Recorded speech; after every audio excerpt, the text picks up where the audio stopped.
The following is a special presentation of iRacing on LSRTV, your home for sim racing.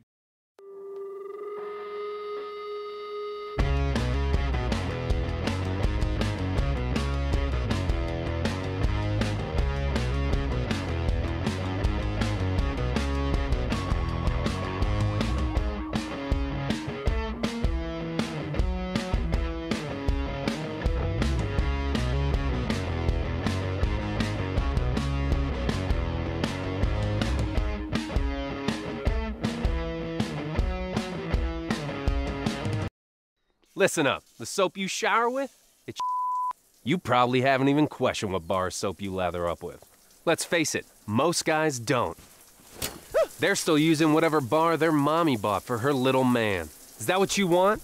To smell like mama's little man? Ugh. But now you can upgrade your shower game with Dr. Squatch Natural Soap. Click the link for Dr. Squatch Natural Soap. Real soap for real men. Or don't. And continue to be mommy's little helper. During the First World War, big soap started taking out all the natural ingredients to make production cheaper and faster. And they replaced all the natural stuff with chemicals. Chemicals like sodium lauryl sulfate, parabens, and dioxane. Chemicals linked to depression, liver damage, cancer, and low sperm count. And worst of all, dry skin. Oh, your poor balls, all dry, empty, and sad. Click the link for Dr. Squatch Natural Soap. Real soap for real men.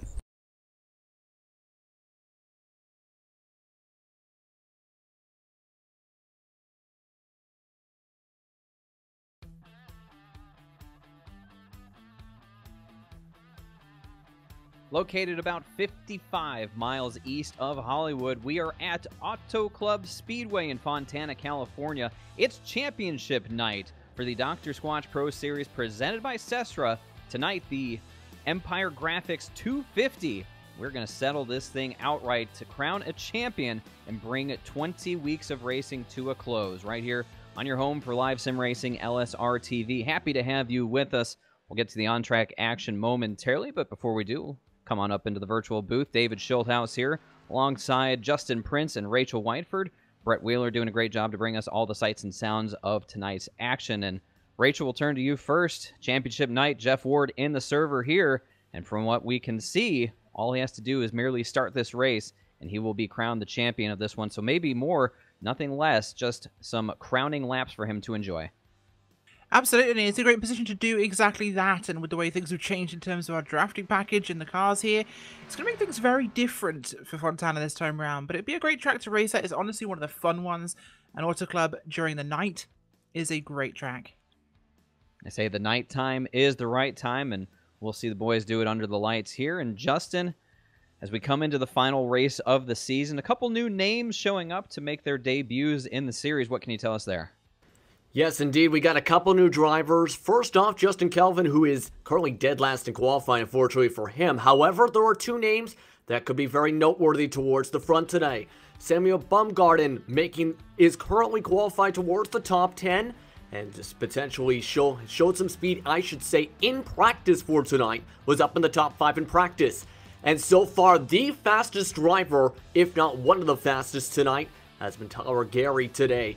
Preparing to try and drive, has been on a surge over the past 6 to 7 months across the iRacing service in terms of his driving and in terms of his victory output.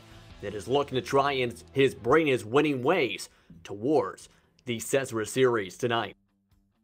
Looks like we have 20 drivers registered here taking time as we work the last minute of qualifying. We'll take a look at the way the lineup once that's all completed, but Rachel, we look at this big 2-mile track here under the lights, Auto Club Speedway, a old, worn-out surface, high speeds, a lot of lanes to race in. That's what makes this track so special. But for the drivers, what else are they looking for here tonight to get through this event? It's all about strategy. It's about pacing. This is one of those tracks where you can really eat the tires on the car. And Auto Club is quite a bumpy track.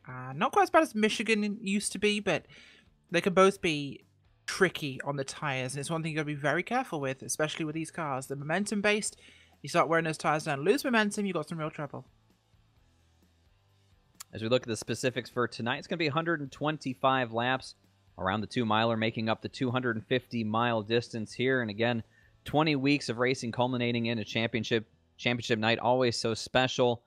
And for these drivers, one last opportunity to make a claim in the point standings coming into tonight. It is, of course, Jeff Ward with that points lead, 23 points up on Spencer Preet. And with the small field here tonight, again, all he has to do is merely take the grid, and he will guarantee himself that championship. And now that qualifying is complete, we can look ahead to the way they're going to line up and take the green flag here tonight. They will be led on the pole. The V2 Designs Pole Award 2, that new driver that Justin mentioned, the 19 of Tyler Gary. Outside the front row will be your championship leader, Jeff Ward, in the number 9. Inside row number 2 is going to be the 00 of Spencer Preet, last week's winner, Mike Montesi, in the number 7 to his outside in the 4th position. Joseph Thies in the number 76 will line up in the 5th spot. Samuel Baumgarten in the 99 and 6th. Zachary Sprung in 7th. Taylor Butcher Benjamin 8th. Matt Ridgway 9th. And David Neitzel rounds out the top 10. Tyler Dugan around just as outside that top 10, in fact, in the 0-1 machine, with Derek Paulson rounding out the dozen. Steve Ritter struggled at times during practice, however, is looking to try and show some speed in the 13th spot, with John Johnson starting to his outside. Jason Anderson starts off in 15th, with Jason Taylor in the 16th spot tonight in the Phoenix Racing Chevrolet. Jay Graves Jr. and Justin Calvin round out the drivers with their lap times. Justin Calvin being nearly 2 seconds off the pole time. 2 drivers did not set qualifying times in tonight's sessions. Mark Arthur and Sonny Thompson both did not set qualifying times for the 20-car grid. And remember, you have Kevin Dye as well in race control this evening. Thanks, Justin. That's a look at the 20 cars as they'll roll off here tonight. And again, kind of gets rid of some of the storylines that we might have been hoping for to add a little bit of spice and drama to the finale here, Rachel. But nonetheless, if you're the driver of the number 9, you're feeling pretty good about things, knowing that you're locked into this championship. There's no way you can lose at this point with 20 cars in the field and a 23-point lead. So coronation lap times 125. And as he said last week when we interviewed him after Sonoma, if he came in looking good in this position, he was going to drive real hard to try and get that win. Certainly is, and well, there's still some opportunities here and options, but it's looking pretty secure at the moment. However, a lot can happen at Auto Club, and well, the track certainly isn't forgiving. We'll take a look at the track facts real quick before we get underway here. This old asphalt surface, 2 miles in length, turns banked at 14 degrees, front stretch at 11 degrees, that back stretch at 3 degrees of banking, and big wide surface here, JP. We saw in practice these guys were all over the track, literally and figuratively speaking, bottom side, high side. Wherever you want to put that car, you can make it work, but when you get to the exit of these corners, everyone seems to be fighting for the same piece of real estate. Absolutely. A lot of drivers trying tuck right next to that blue wall on the outside on every single corner exit, whether it's because they get tight or because that's where you can take a lot of the speed and momentum. That's going to be potentially where a lot of trouble spots are on the corner exits, especially once the tire wear starts to settle in for these drivers. They only have 3 sets of tires to work with, the set on their cars plus the 2 inside the pits. They got to figure out what they do the best to try and make sure once they head towards that high line on the corner exit, they don't burn up that right front so they don't drop to the end. The field works through turns 3 and 4 under the pace lap, getting ready to get this 250-mile race underway. Field in control of newcomer Tyler Gary.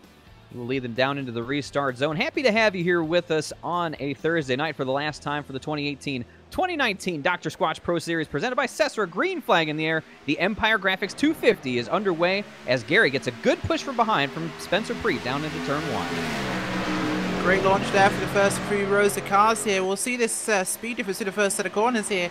See these guys still kind of staying pushing hard here. A lot of speed being carried with the new build and how these cars are handling. And a good launch there by Gary up at the front. 00 pushing with him. And Preet, the 9 award, sitting behind them. He's there with the 76 of Thies and doing a good job of it right now, but the highline not going to be as favorable. Not yet, at least.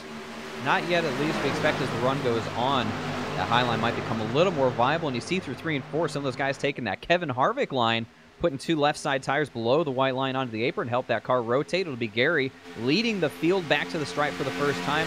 So he will be leading here in his first start. Pretty good statement for a new driver coming in this series. Build some good momentum for next year, but right now it's Gary out front, Preet in hot pursuit.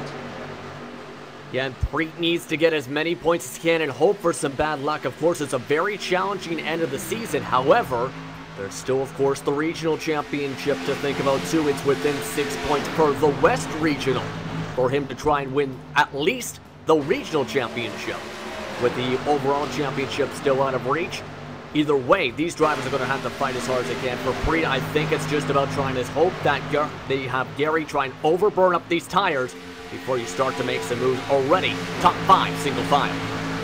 Single file and pulling away from Samuel Baumgarten there in 6th in the 99. That Monster Energy Ford Mustang leading the 21 of Zachary Sprung off of turn 2. Here under the lights, Rachel, so cool to see. I'm glad that they ran this race, at least from a visual perspective. The aesthetics of racing under the lights, there's something truly special about that, especially at a big 2-miler like Auto Club.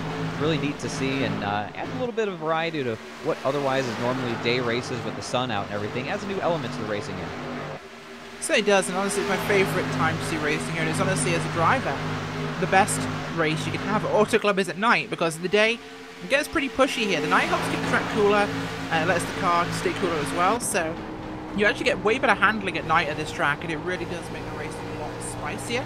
So that's always good to see. 76 really coming forwards here on the 00 now, keeping that momentum up, and this top 4 have pulled away. There's a 7 behind them. Montesi gets a tail slap on the outside wall there coming up too, and that's going to be a common thing all night. As we jump on board with Joseph Thies in that 76, the Sharpie Pen sponsored Chevy Camaro. Got Jeff Ward behind him and looking ahead out to the 2 leaders, Tyler Gary and Spencer Preet down the front straightaway here. Another lap completed. You get a sense, Justin, looking at this onboard, of how bumpy this surface is, especially working down the back straightaway. There's some pretty significant bumps before you get to turn 3. How these drivers handle that can definitely affect the way that they get through this entire run, managing the tires and their equipment, but you got to manage those bumps too.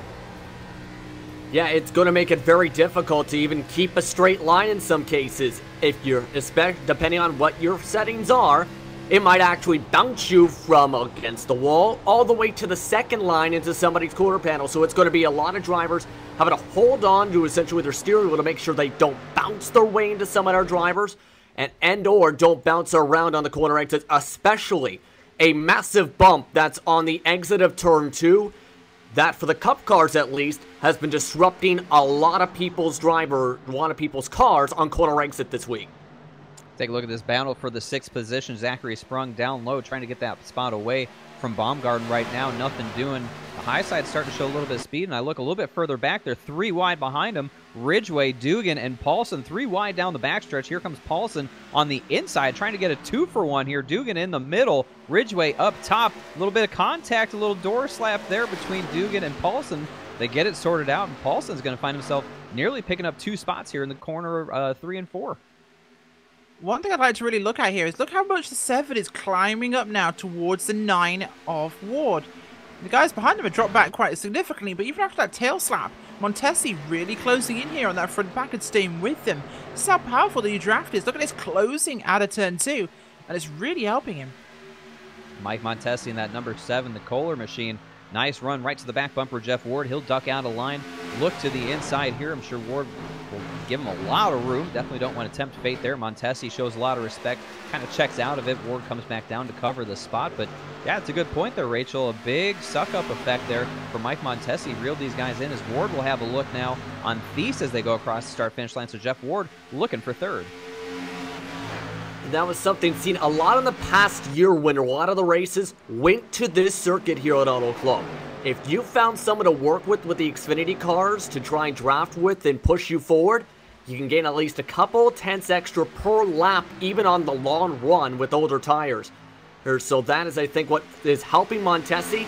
If he loses these drivers, it becomes that much harder to try and focus his way back in towards the rest of these drivers. Wants to keep towards the back bumper of Thies tonight, so far. So far doing a good job. No change out front. Tyler Gary still leads this field as they get it all single file one more time down the front straightaway to start lap number 9. And a couple different packs have broken out here. We got the first 5 cars there with Gary, Preet, Ward, Theus and Montesi, and Baumgarten sort of by himself, and another pack of 4 or 5 cars featuring Sprung, Paulson, Dugan, Ridgway, Taylor Butcher, Benjamin as well. And here comes Paulson underneath Zachary Sprung, looking for the 7th position. Keep yourself moving here as the field actually staying pretty tight in these 2 separate packs, so a bit of a drop there by the 21 car. That would be Sprung we just mentioned. Paulson ahead of him, holding on for the time being, but P2 changing. Ward pushing hard. I guess 2x2 at the lead here. Down goes Jeff Ward to the bottom. Not quite going to catch Spencer Preet yet, but he's underneath the 19 there of Gary, who's just dropped back a little bit, but this is definitely tightening up. Pack racing here at Auto Club, something I've not seen in a long time. No, it's great to see. It looks fantastic, and Gary falls back to 3rd, but he'll try the crossover here down the back straightaway into 3 underneath Jeff Ward.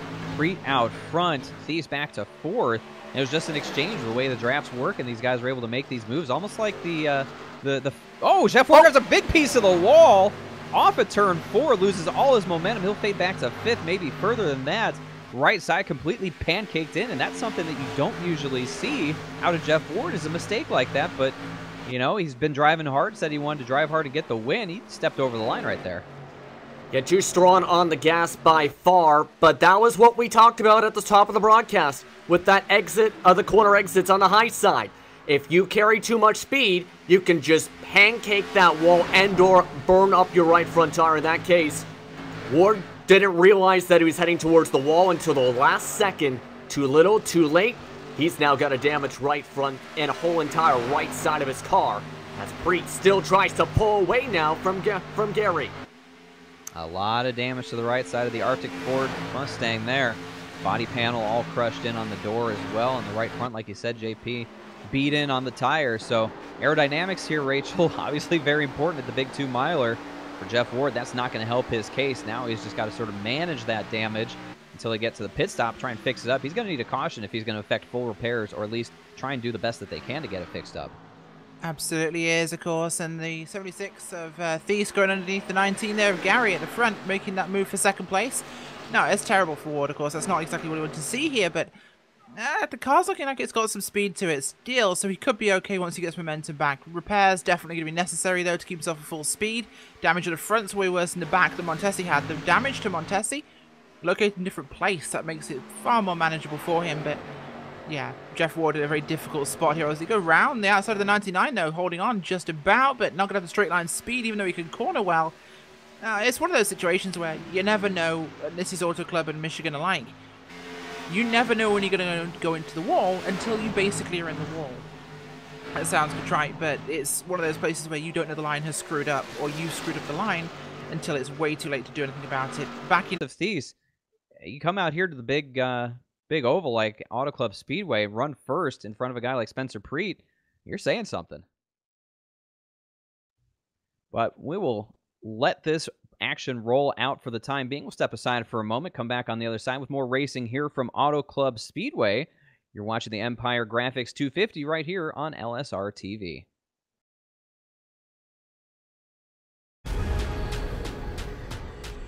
The most realistic online racing sim ever made.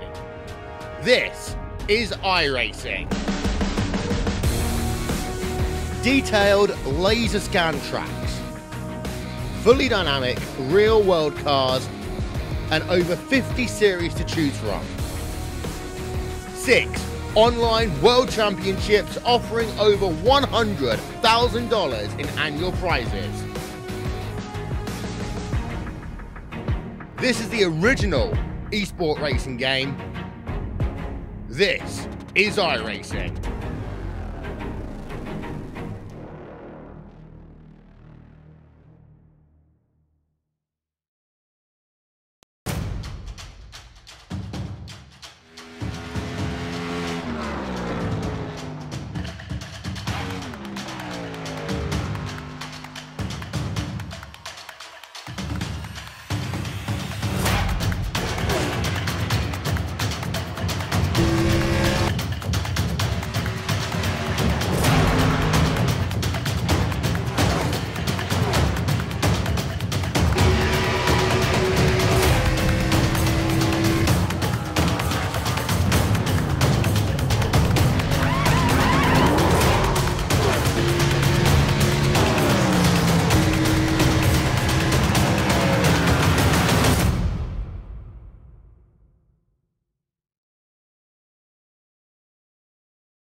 My name is Steven Corpenos. I'm a senior web developer here at iRacing, and I work on the beta UI.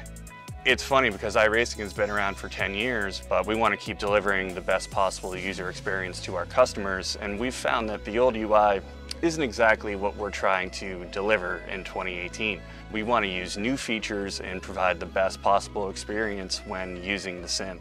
One of the projects that I've been working on is some custom heat racing configuration for hosted races.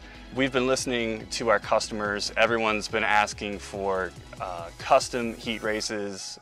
Maybe you want to tweak a few things with the preset iRacing configurations. Well, now you can using the beta UI. So once you're at the home page of the beta UI, you just go to create a race. Then from there you go to your set race options.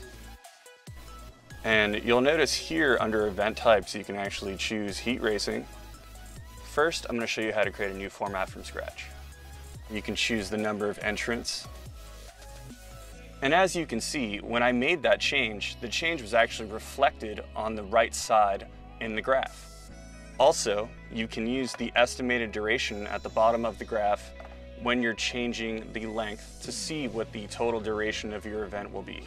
In addition, you can customize every aspect of the session information, practice, qualifying, heat races, consolations, and of course, the final feature race. Because the beta UI allows us to develop features that are robust and complex, this feature will be exclusively available on the beta UI. Once you've made all of the changes, you can hit save. Say you forgot what you selected. You can always preview it using the preview format button.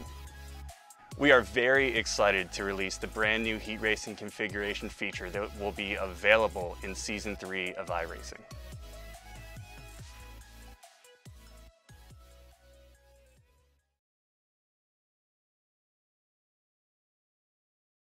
We make our soaps with natural ingredients from the earth. Ingredients like oils, plants, goat's milk, Greek yogurt, oatmeal, shea butter, and citrus. No. Turn your shower game up to 11. With the smooth lather of gold moss or the exfoliating woodsy bliss that is pine tar. Get ready to step out of the shower feeling alive. Click the link for Dr. Squatch Natural Soap. Real soap for real men.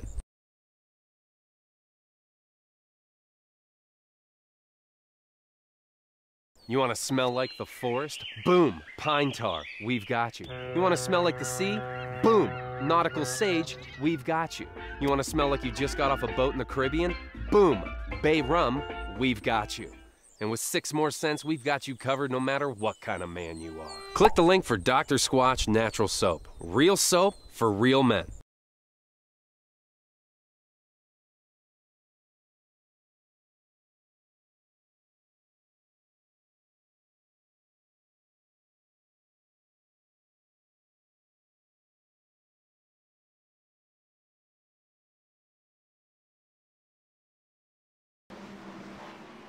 Okay.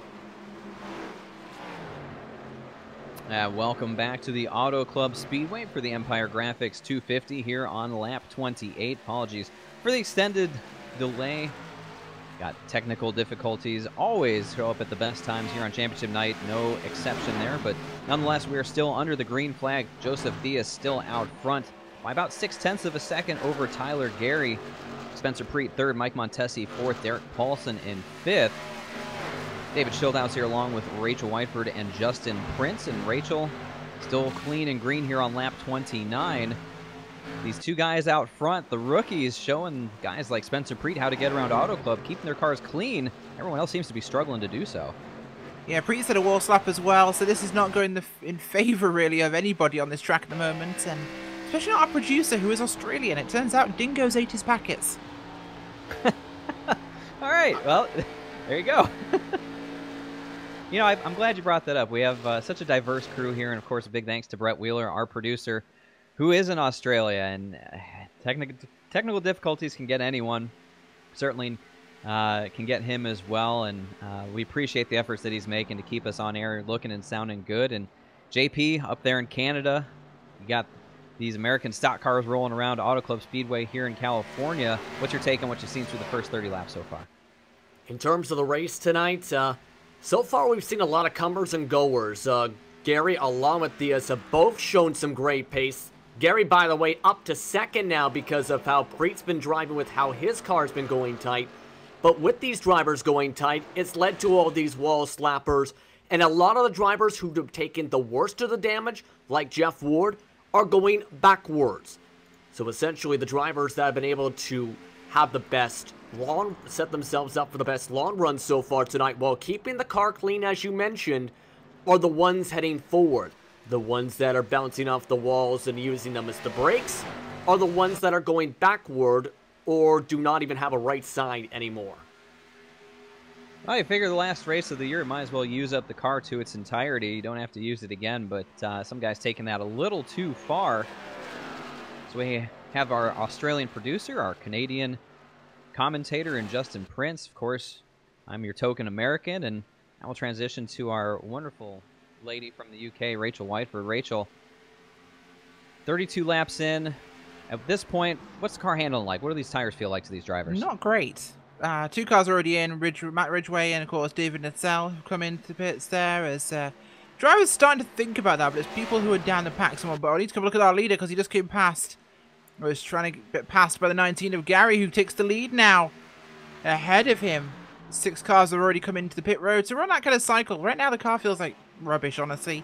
It's starting to really get tight. It's not a very happy car. You're braking it, or you're actually braking into the corner for once rather than just lifting off earlier and earlier to get the thing to rotate. But with the lead change there, we're seeing these might have longer legs on this car, so he could be a threat late in the race. And not only did he lost that lead too because of that tightness you mentioned too that's in the long run. Had to let off the gas to make sure he didn't hit the wall. And you can tell the way he's actually driving and struggling to get down to the white line on Apex. He's much more tighter than compared to Gary so far on this racetrack. With this pit window now open with the now 8 drivers that have gone in and out of the lane make it 9, we might see these guys come down any minute to try and get some fresh Goodyear tires. The question is, who will try and stretch it out the longest to sacrifice time in the short to be much faster on the long? It remains to be seen, and Steve Ritter, Tyler Dugan, the last 2 to come down pit road at this point. Top 11 still on the racetrack have yet to yield and come down pit road. As we look at the top 2 front runners coming through turns 1 and 2 at this point, no indication yet that they're going to. I guess you're going to push it as far as you can. From what I understand from the race notes, 3 total sets of tires to use here tonight. These guys are already pitting on lap 33, 34. You're going to have 1 set used up here, another set left over. I'm not sure that math works out. I don't know. You might have to go a little bit further to make the tires last. Well, it works on fuel. That's the way I consider it, too, when you think about it, because it's a 2-stopper regardless. The most you can go on fuel is maybe about lap 38 to 40 at the most, give or take. So I'm not surprised we've seen drivers trying to go maybe 30, maybe stretch it a bit longer to say 62 to 65 on the second stint maybe, and or have the flexibility of going in at 60. And or we're seeing some of the strategies to where it goes to empty to the end of the race. So if we get a caution though, that throws everything out the window and completely messes up anybody that is on the older tires. As long as it stays green, that anything can still happen and any comers and goers can happen in this field. If I understand what I've read here tonight correctly, and they do have 2 sets of tires to use in the pits. Rachel, I mean, you talk about how far they're going to have to run. These guys that just pitted and took service, guys like Montesi and Ridgway, way too early, right? Way too early. Yeah. With the B125 laps, you're looking more realistically, I'd say, at 45, 45 in this sort of deal, because even though that's going to take you to a different... actually, yeah, it's not bad. 45 laps or so is roughly where you'd kind of want to be. Actually, that's almost bang on, although it'd be just under that, maybe 40 laps, 40 laps, 40 laps, or 42 in this case, actually. So, going in for lap 30? No, way too soon. Your tyres are going to be shredded in the long run. So how do you recover from that? I guess would be the follow-up question. Don't. If you pitted that early, you have to just run this next stint really, really long then, right? Yep, I don't think it's recoverable. The car will be so slow in that mid-long run, or the last long run, you'll just drop off the map. Well, that would certainly explain why we haven't seen guys like Gary, Theus, and Preet hit pit road yet. Derek Paulson either. Samuel Baumgarten rather, in 5th. Mark Arthur 6th. Again, the top 8 cars, Jeff Ward being 8th, have yet to come down pit road. And Ward has a whole host of problems beyond tires and stuff like that right now, JP. He's got bodywork damage. He is way off the pace. 16, make that 12 seconds off of the lead right now of Tyler Gary. So for Jeff Ward, he might be breathing easy because there's no championship to lose at this point, but he hasn't made this race necessarily easy on himself either.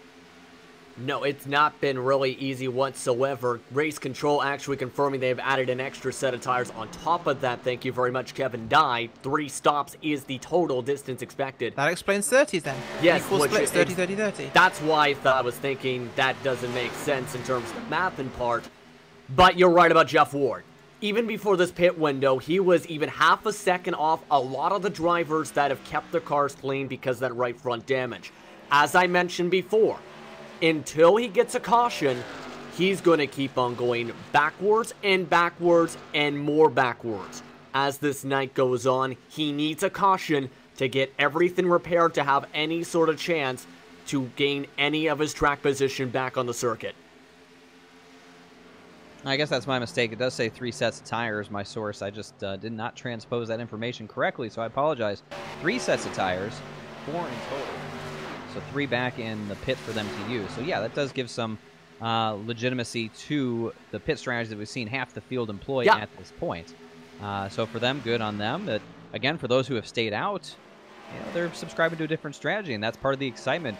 You got first-time runners, Tyler Gary, Joseph Theus out front, ahead of a guy like Spencer Preet, who's got 7 wins so far this season, and he can't run with these guys, and he's on the same strategy as them, so they're doing something right.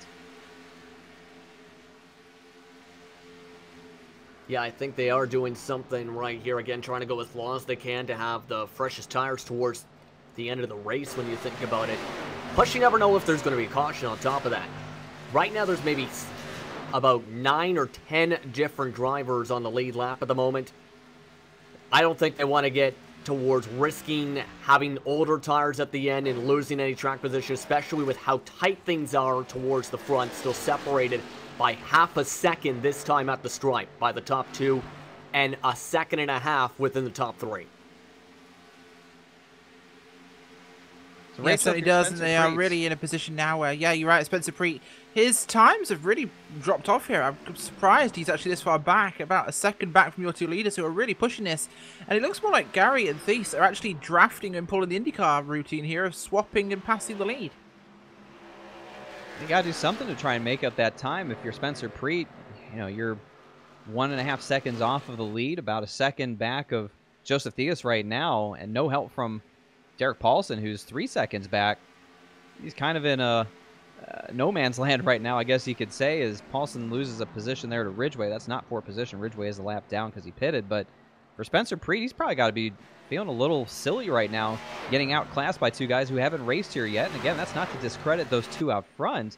But when you have a 7-time winner running 3rd behind 2 guys who haven't been here yet this year, these guys might have something for him, going into next season, something for Spencer Preet to think about, but I'm sure he's a little surprised he's getting beat right now.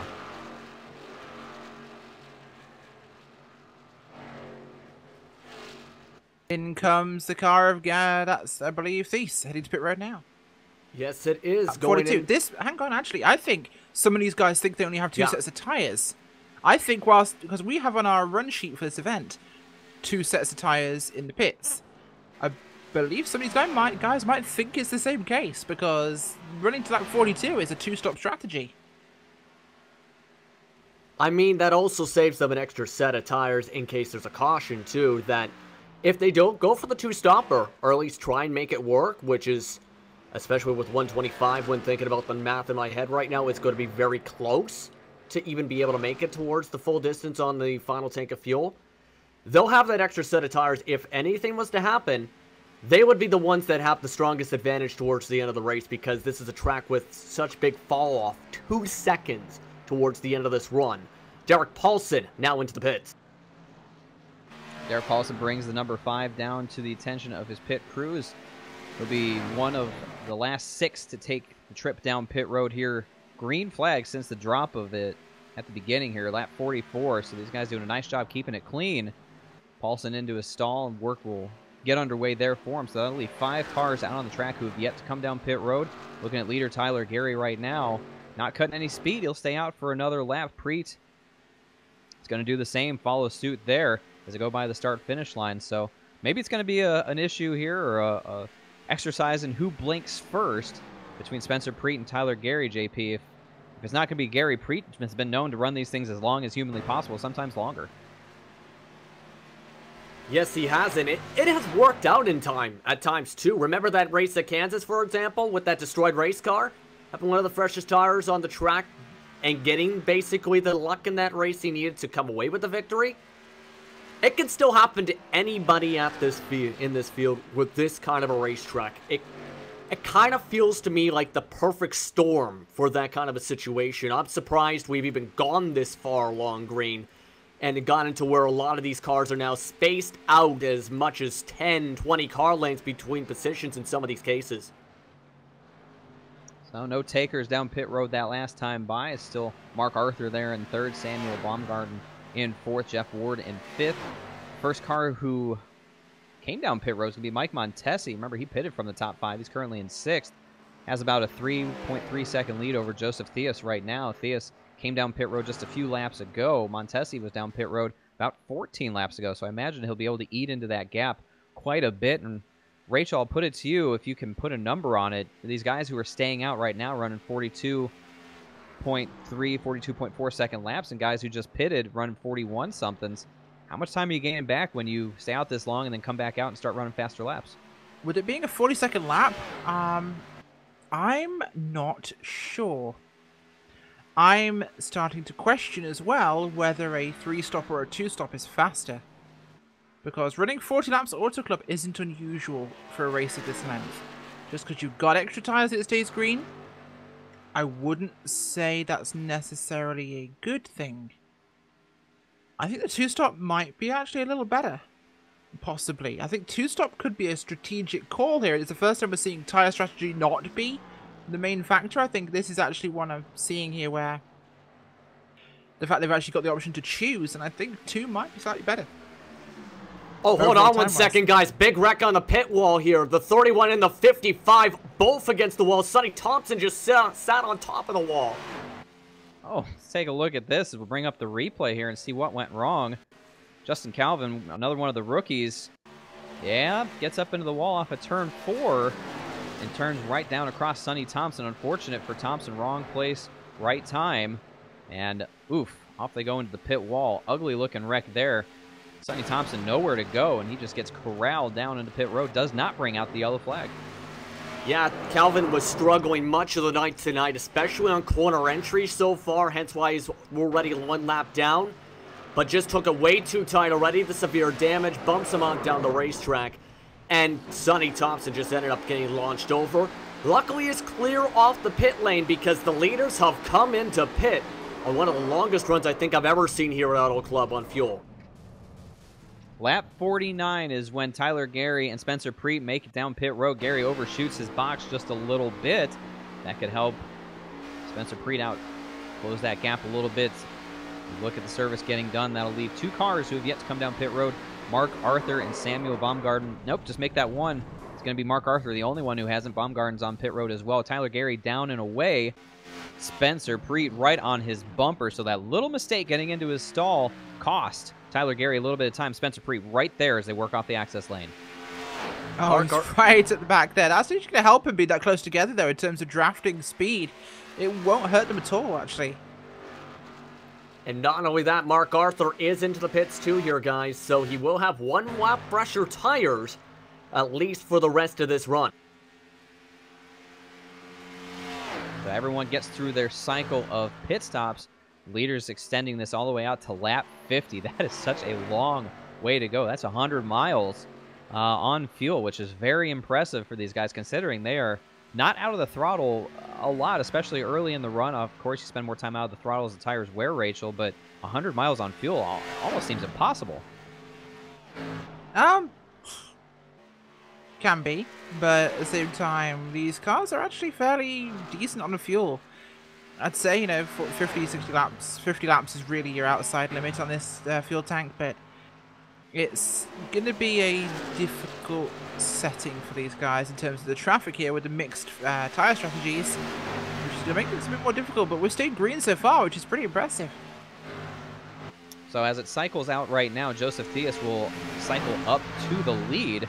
He'll have a 2.5-second lead over Mike Montesi, Tyler Dugan third, Zachary Sprung fourth, Matt Ridgway in fifth, and then it's Gary and Preet sixth and seventh on the freshest tires. And look at them absolutely blow by Matt Ridgway. And they're going to be setting up Zachary Sprung next. Down the back straightaway, JP coming to you in 3. Yeah, and that just shows the difference on just 10 lap difference tires. Definitely didn't work the strategy that they wanted to here, but this traffic's going to be very difficult to try and navigate. Once they get by Dugan here, though, it's clean sailing, but I think Gary's got the right idea. Try and use Dugan as a pick, and then try and separate himself a little bit of time from Preet, unable to do so there. Now it's the matter of trying to catch up to the rest of the drivers that are on very different strategies. It's at least 8 seconds until the next position in terms of Montesi on the racetrack. Hey, look at how this is cycled out for those guys who stayed out 49 laps, like Gary and Preet. They find themselves back of the lead of 12.5 seconds or so. That's a pretty big gap when you talk about it. Mike Montesi, second place, last pitted 21 laps ago, so about 19 laps difference between second place Mike Montesi's tires and the third and fourth place drivers of Gary and Preet. So Rachel, now we look at the lap times. They're running about 1.5 seconds faster than Mike Montesi. You do the math on that. Shouldn't be too long before they're beating on the back bumper, that number 7. No, absolutely. I'll see that happening fairly soon, to be honest. And they're running well together because they're so close. It's actually going to benefit them in terms of the draft performance. And if they end up swapping that around, it'll definitely do them benefit. A little co-opetition, I think, is the word that they like to use. Benefit each other. Darryl. There's no point. Yeah. Hopefully DW doesn't come after us for copyrights on that one. But, you know, you share this draft down these long straightaways at this big track. There's no reason to race side by side. You got to get up there to the lead. You got to get up to Montesi. You got to get up to Theus. There's no point in racing it right now. Use the draft, be faster as a tandem around Auto Club Speedway. And yeah, they're chopping time off as we speak, down to 11.5 seconds at this point. So Justin, these two stayed out a long time, but they're going to make this time up pretty quickly. So the varying strategies are going to play out throughout the course of this race. I like what I'm seeing here. Me too at this point. It's going to be interesting how the rest of this race plays out, but they're also having the right mindset. I mentioned before that tandem drafting, especially in the past year at this track, much more stronger than compared to, say, 2016 even with the Xfinity cars. They stay lined up. They're going to keep on rushing on forward. Compared to the race leader on top of that in Theus, they're right now 0.6 of a second faster compared to Theus, who is running on his very low sum up in the front. Theus still enjoying a lead of about 6.2 seconds right now over Mike Montesi. So again, big call to the driver, the 76 out front. In his first race here in the Dr. Squatch Pro Series presented by SESRA. Very impressive to see him, and also rookie Tyler Gary as well running in the top 3. And Gary's been in control for much of this race and has been fending off the charges of one Spencer Preet. They go by the start-finish line again. These two rookies really showing something. That's got to have everyone feeling a little bit excited, a little bit worried about what they might be dealing with competition-wise next year. I'm looking forward to next season. There's a bunch of new drivers coming in, which will definitely make things very exciting for the SESRA series. And June can't come too soon, to be honest. I love this racing we get to see here, and it's going to be exciting to see it continue.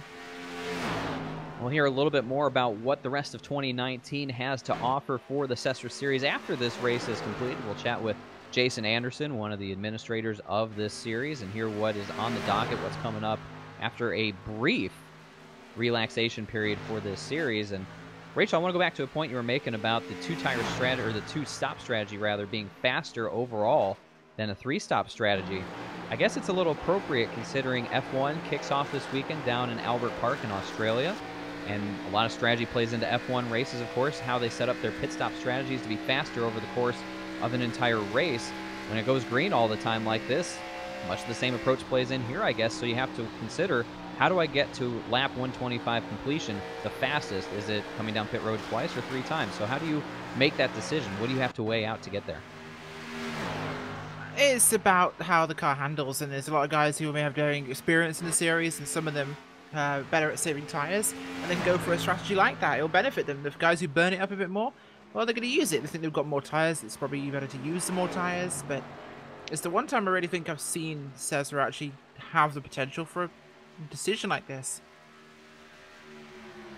Well, I guess they waited until the end of the season to show us what they could do in that sense. They've given us 19 weeks of great racing action up to this point. Week number 20, certainly no different. As you can see visibly, this duo of Tyler Gary, Spencer Preet reeling in Mike Montesi. Again, looking at the lap time, still about a second faster are Gary and Preet than Montesi.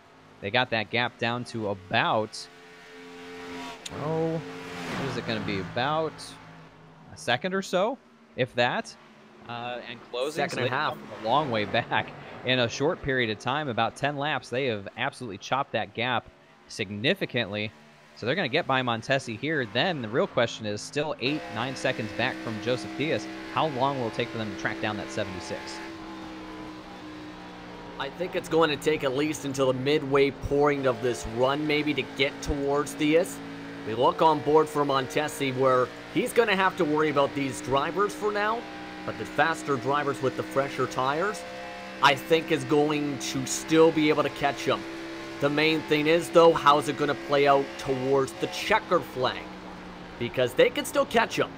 They can still definitely catch them because they're still running faster lap times by at least 0.4 of a second per lap. It's just going to need some luck. Montesi not helping Preet's luck. That was a close moment right there. Gary got around a lot easier. Preet caught him right on corner exit, but they get it sorted out. So now Gary back up to second, Preet third. As you saw that pass happen from on board the 7 to Mike Montesi as well. Good little shot there. You see how that draft is really pulling these cars around. So now the next target is going to be the leader, Joseph Diaz, but they've got 8 seconds before they get to him, Rachel. They're just going to have to keep doing what they've been doing at this point. It's been successful. It's just going to take a few more laps before they get up to the front. Yeah, it certainly will, and it's working on it so far. So these guys are in the right direction, but honestly, at this point, there's a lot of time left in this race. It's very early days, but it's stayed green so far, and it's not looking like we're really going to see a yellow flag, I don't think, with the way this track is very self-cleaning. Crash is said to be off 2 and 4, at which point they're heading off the track, and they're not really likely to bounce back. Really, the only drama that we've seen around the racetrack here tonight was the incident between Justin Calvin and Sonny Thompson. That's put the 55 machine of Sonny Thompson out of this event. Calvin's still running some 8 laps down at this point as we start lap 62, getting close to that halfway point, Justin. So halfway down, halfway to go. Quick championship update. Jeff Ward currently scored in the 11th position. All that damage on the right side still there. Couldn't really take the time under that green flag stop to fix anything. No, again, still needs to hope for a caution because I think he's basically a sitting duck for the rest of this run at the rest of this race unless he gets some kind of luck, because until then, he's just going to keep on dropping back and back and back. Meanwhile, another interesting strategy wrinkle to this one. Remember the drivers who pit on lap 30? They've now pit on lap 60 to 62, respectively. Montesi a part of that group along with Anderson. No surprise to see Montesi come down after losing the second position to Gary and Preet. As we start lap 63 and these pit stops start cycling through, I guess that gives us as good an opportunity as any to take a look at tonight's midway race break, brought to you, of course, by Ford Entertainment Group. As they're scored on lap 63, it is Joseph Diaz out front by some 7.5 seconds over second place Tyler Gary. Spencer Preet currently scored in the 3rd position, Derek Paulson in 4th, Taylor Butcher Benjamin 5th, Zachary Sprung in 6th, Tyler Dugan 7th, Mark Arthur 8th, Jay Graves Jr. 9th, and championship leader Jeff Ward rounds out the top 10. Samuel Baumgarten, I should say, is in the 11th spot of the 99 machine. Montesi first car a lap down after his pit stop in 12th. Jason Taylor just came out of the pit stalls about half a lap ago in 13th with Matt Ridgway, Steve Ritter rounding out the top 15. David Neitzel is in 16th spot and about to make that flip with Ritter in the standings. John Johnson, Jason Anderson are also amongst the drivers lap down. Anderson 2 laps down because he had to come down a second time, believe he might have got a penalty. Justin Calvin still chugging on 8 laps down. Sonny Thompson, DNF. He sat out a few laps, came back out, then got flipped on top of the pit wall. That's been a look at your FEG midway race break. FEG PC has been serving the iRacing community with custom-built, affordable computers specifically built and tuned for iRacing. Your PC will come with everything you need preloaded so you can get racing as soon as it hits your doorstep. Get yours today and join the 600-plus iRacers already enjoying an FEG PC. PCs to fit every budget from $540 and up. You can visit www.fegpc.net and use promo code LSRTV to get your build quoted today.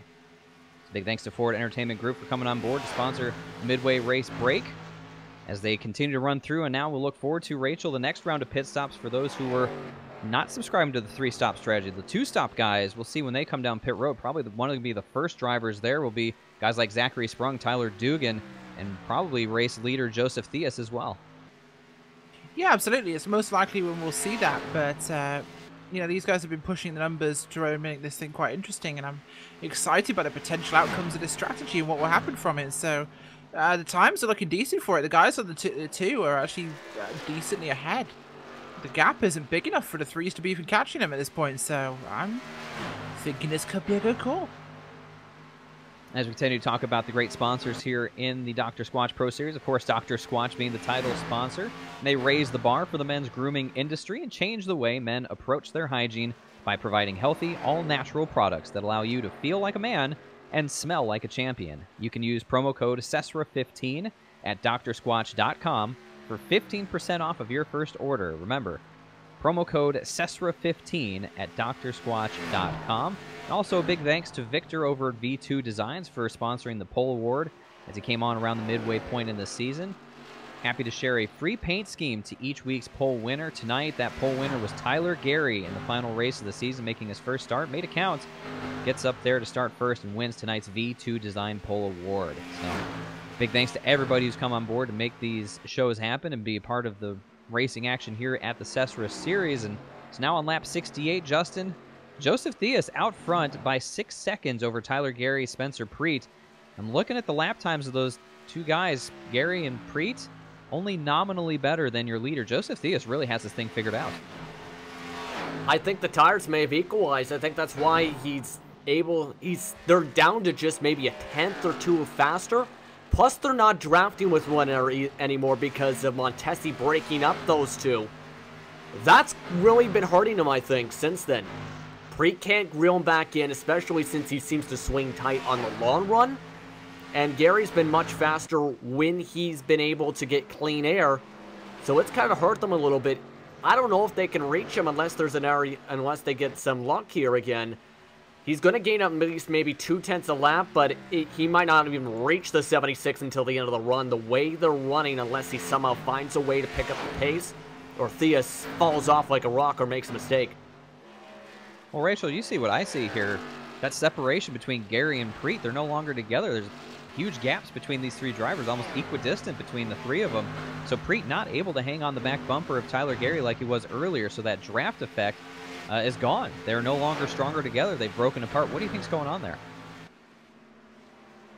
Could be handling of the tires. Of course, Preet fell back earlier in midway through a run last time by, sorry. So at this point, I think it could be a similar thing. He might catch up again.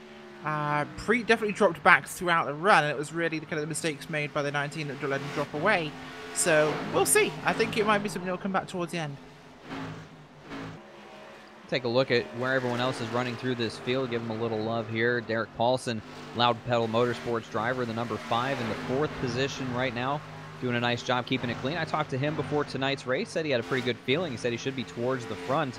And he's proven that out right now as he, of course, as soon as I start talking about him, he'll smack the wall off at turn 4. So commentator's curse alive and well here at Auto Club Speedway. Big thanks for that being a thing all throughout the season. Sorry for Derek Paulson there. Taylor Butcher Benjamin in the 5th position, driving the number 8. Justin, we've talked about Taylor Butcher Benjamin a number of times throughout the season. Some strong runs in the middle portions during the Midwest Regional. Hasn't quite had the strength here in the West Regional in the closing weeks, but a driver that's come so close to winning, so close to posting that great result, and always something went wrong at the end. Yeah, he's had some very close runs, even in the west side, too. He was up towards that front at the Irwindale race, if you remember. It's just, again, not swung towards his way. I don't Basically, the thing is, with a lot of those tracks towards that Midwest portion of the schedule, when you look back at it, a lot of you had tracks where it was tracks like Indianapolis where you can utilize the draft. Kansas, which is, of course, a standard mile and a half, and 2 short tracks, especially, which were really where some of his strengths, I think, were, as he's dropped back to 6th, as you've seen with Mark Arthur on the fresher tires. Those were some of his better races by far in each of the rounds so far, in each of those said rounds.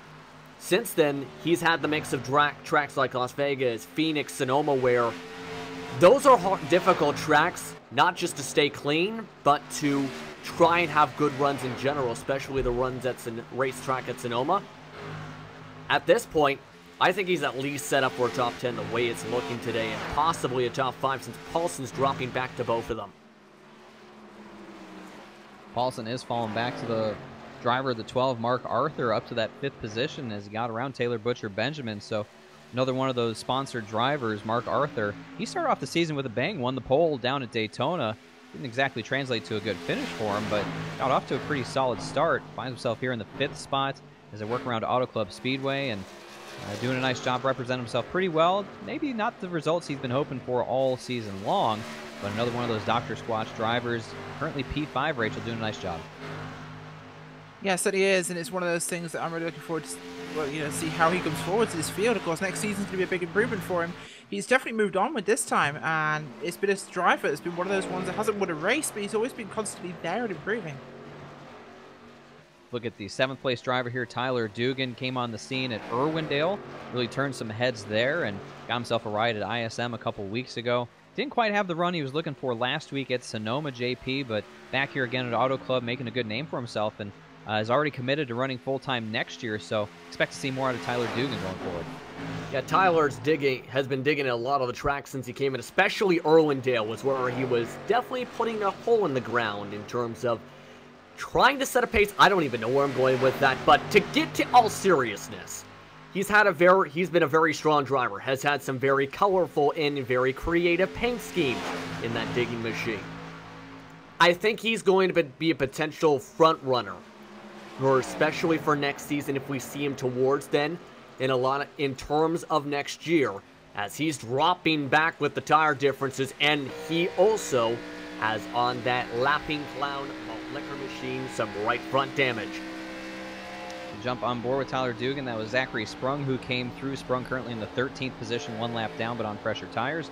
Steve Ritter works through, and here comes championship leader Jeff Ward in the number 9 to the inside of Dugan now as they go down the front straightaway. Dugan given a lot of room there, and we talk about Jeff Ward, so consistent this season. 6 wins, all the top 5s and top 10 finishes. Really didn't put a foot wrong all year long, Rachel, and that's why he's in the position that he's in. Of course, you look at the right side, all beat up there, but he's still moving along up to the 7th position. Yeah, he really is. And in terms of growth, that's been a good one for him, of course. Ward, he's going to win the championship, I think, regardless at this point, but he wishes he was at the front. He really does. And those 2 slaps he had on the wall earlier on were heartbreaking for a guy of his speed. It's put him in a difficult position, but he's managed to hold on here, which is more impressive. Without any kind of yellow flags to really get damage repaired, he's managed to actually show how fast he is by how hard he's hanging on. Yeah, just imagine if he hadn't smacked the wall where he'd be, probably up front where he's been much of the season, but absolute model of consistency. Jeff Ward seems to be in line to win this championship, and look forward to hearing from him if he does indeed complete the task after the race. Look at 9th place driver right now, Samuel Baumgarten, in that 99, making his first start here in this series. Did a nice job, started up towards the front in that Monster Energy machine, currently in the 9th position. Giving a pretty good run. Last car on the lead lap right now, Justin. Yeah, the Speed Hunters driver's been hunting for speed all night and showed it in practice. Has not shown as much in the race after the 6th place qualifying run because of damage, but he's been able to keep his own again, keep the car clean. He's currently the last car in the lead lap, but I think it's a strong, solid showing to be able to run in the top 10 in your first start and be in a really good showing if you're able to go even higher than that, of course. But I think he's been able to have a nice solid day today to be able to have a nice solid run in the 9th spot in the number 99 machine. We talk about things that you can accomplish in the last race of the year. They say, well, why would you bother showing up for the last race of the year if you haven't been here at all? Make a name for yourself. You make their reputation known amongst these guys. Start building those relationships on track, Rachel. It's important to do that, especially at the end of a season, on the precipice of a new season starting later this year. You want people to know who you are for the right reasons, and for guys like Theus and Gary and Baumgarten, if they come out and run well tonight, guys remember that. They carry that forward to the next season. They're already going to have a little bit of respect built up for them. It really is, and it's definitely important to those guys that they do that, especially the newer people, because trust is a big factor in oval racing. You know, the drivers around you have to really feel they can run close to you, and that makes them much more confident to help you as well. Take a little bit further look at the field here. Mike Montesi, first car one lap down in the 10th position, driving the number 7 Kohler machine. He's had an up and down season as well in his own right, but by and large has been fairly consistent, a quiet run throughout much of this year. Look at where he is in the point standings coming into tonight. Finds himself in the 6th position in points, and you know, you talk about one of the more quiet guys to rack up points and get to that 6th spot, JP. Mike Montesi's the guy, and I talk with him intermittently from time to time, and he says, you know, I just go out there and try and run well, get the best finish that I can. I don't push it. I don't try and create any drama. I just want to be there and you know, have fun, but get a good finish. And for him, he's been doing that. 6th place in points. Nothing to hang your head on. Yeah, when you look at things, you mentioned the model consistency for Jeff Ward when it comes to, at the very least, top 5s. He's that model consistency when running 10th. Similar to something mentioned today, if you listen to NASCAR radio on SiriusXM, is similar to what Kurt Busch does. When you look at the points, he's usually around or at 10th place throughout just about every single race, except for about 4 or 5 this season. Sonoma being one of his worst finishes in the last race. He's been, again, running his own races, and it's been able to work out to be one of the main staples for at least the top 10. If you have a pick'em, put him at least in the 10th spot is what we've been seeing all season long. Perhaps something to consider for next year, a fantasy league for the Dr. Squatch Pro Series. That would be something fun. We had a couple takers down pit road. Taylor Butcher, Benjamin, Tyler Dugan, 2 to come down pit road there. Everybody else traveling on. It's been 39 laps for Joseph Theus. So, you know, if he's been taking care of the fuel here, Rachel, we might expect to see him in the next, what, 6, 7, 8 laps? I think that's what we're expecting to see at this point. I think we're looking for lap 90 really is the ballpark. Hit on lap 90, gives you, what, 35 laps to go? Yeah, that would be a great window, but maybe see him in maybe 5, I think is optimistic. Don't forget, though, Rachel, pardon me for cutting you off there for a split second, David. They did, some of these drivers extended it to lap 50, so they can go right at lap 100, some of these drivers, potentially, if they do what they were doing. Which, again, I'm surprised in the first place they were able to get towards the distance, the longest I've seen it in the iRacing service for these Xfinity cars on terms of fuel. A lot of these drivers might be able to push it, especially a lot of those front runners that we've seen to have the freshest tires towards the finish, as well as have that 2-stopper. When we take a look back up front, Joseph Theus is still leading. That lead is down under 4 seconds now, about 3.8 seconds back to Tyler Gary in second in that number 19, the Valvoline machine. And I'm taking a look at this car from the back end as it comes by, Rachel. There's a little bit of damage to that left rear quarter panel. Like you said earlier in the show, not terribly bad when it's on the back end. When you get damage on the left rear, how does that affect the way the car drives? Well, it's going to help actually loosen it up a bit here, weirdly enough. But it's more the cars that are trying to not have damage on the right front, which is going to cause you major problems. And here comes your leader, Joseph Theus, down pit road to make his next scheduled stop, probably the final stop of the evening for him. Take a look as he cruises down pit road here. Make sure he gets into the box nice and clean. Remember, mark this one down, JP, 3.8 second lead before he yielded to come down pit road. So start that clock to see how long before that drags Gary and Preet down. But when it all cycles out, what does the lead look like for Theus, who makes that undercut move here? It'll be a 40-lap run to the end for him, nice and clean into the box. Service underway, so now it's a waiting game for Tyler Gary, Spencer Preet. They stay out longer. They know they're going to be losing time. They can try and make it up on the back end as Theus is down and away. How long do you think it's going to be before we see Gary and Preet come down? I think with them dictating the dictating the window, I should say, and drivers like Taylor Butcher, Benjamin, Derek Paulson already coming in, I think if I was them, I would maybe go 5 laps after him, so around lap 88.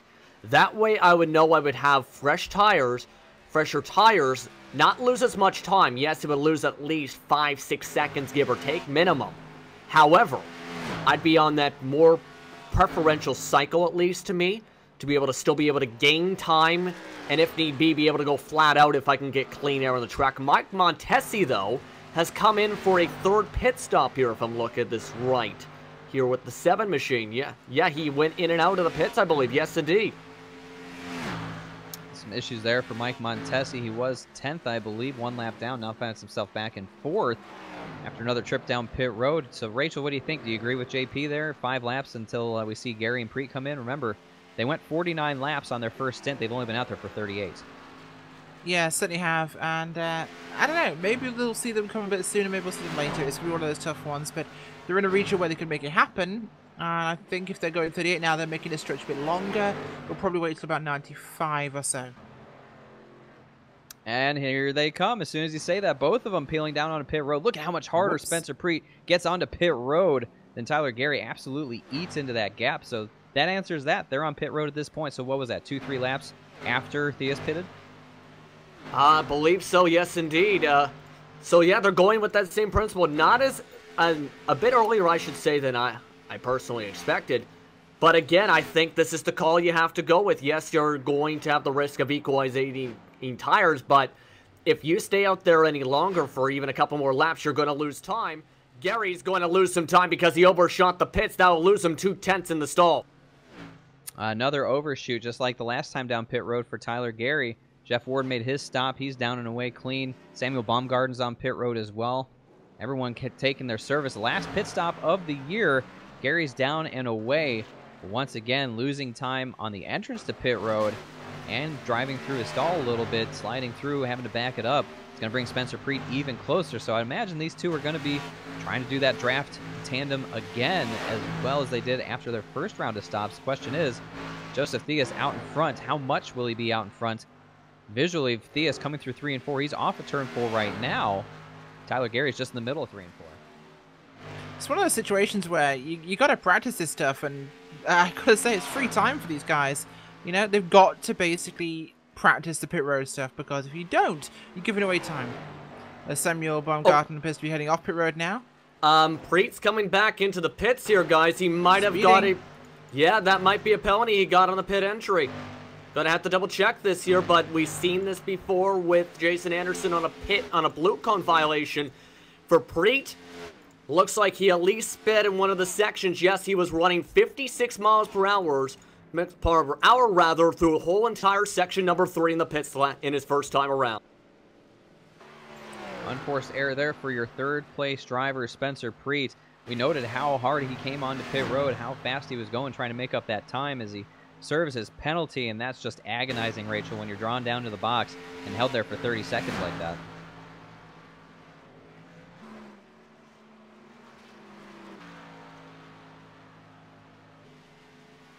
Rachel?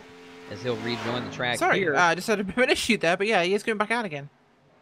He rejoins the fray, and so now it's really a 2-car race at this point, Justin, for Theus and Gary, with Preet basically eliminated after the snafu on pit road. 10 seconds between Theus and Gary, so that lead absolutely swelled.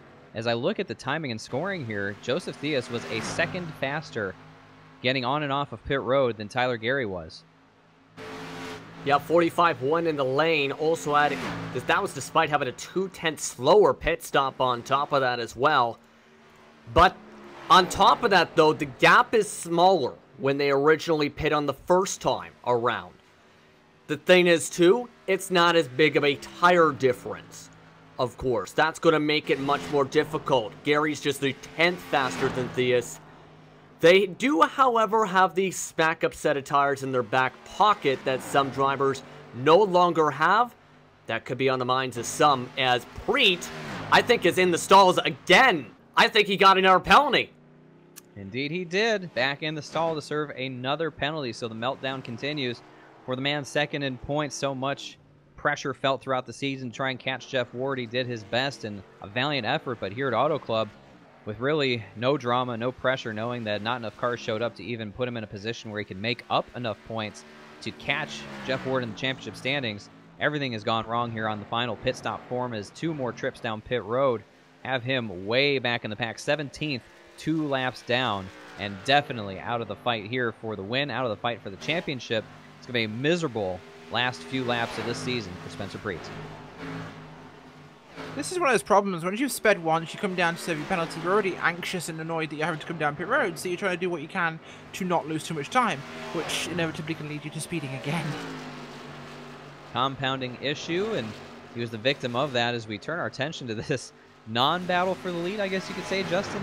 9.7 seconds between Joseph Theus and Tyler Gary.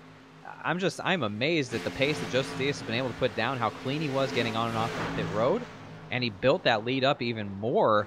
Just a great job, and again, his first start in this series, and he's looking like a seasoned veteran. And really great strategy overall when you think about it, too, to be able to make this all work. Remember, he had about an undercut about 5-10 laps or so, give or take. And it's worked out, I think, the exact way he was hoping for. At this point, he's hoping this stays green, but at this point, he's in a great position. He's kept the car clean. He hasn't really had any damage on his machine whatsoever. And he was one of the fastest drivers with Gary when they were still on the same cycle in the first run. So it is all in his hands here. Still, though, a ways to go. Still 36 to go this time around.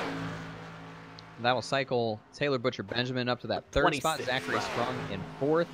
Mark Arthur in 5th. Derek Paulson 6th. Matt Ridgway 7th. So 10 cars now on the lead lap. Jeff Ward, your championship leader, in 10th. Last car on the lead lap, and not too far back from getting put a lap down. I'm not sure I can recall a race this season, Rachel, where Jeff Ward was put a lap down under green flag conditions.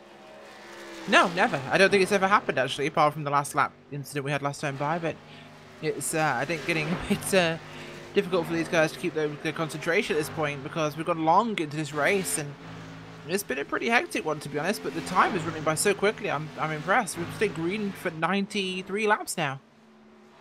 Yep, green since the initial one came out, as 96 are up on the board, and as Joseph Theus looks off into the distance off of turn 2, he sees the 31 of Justin Calvin to put him a 10th lap down, and then the next car in front of Calvin is that number 9 of Jeff Ward. So a scene that we haven't seen for the last 19 weeks.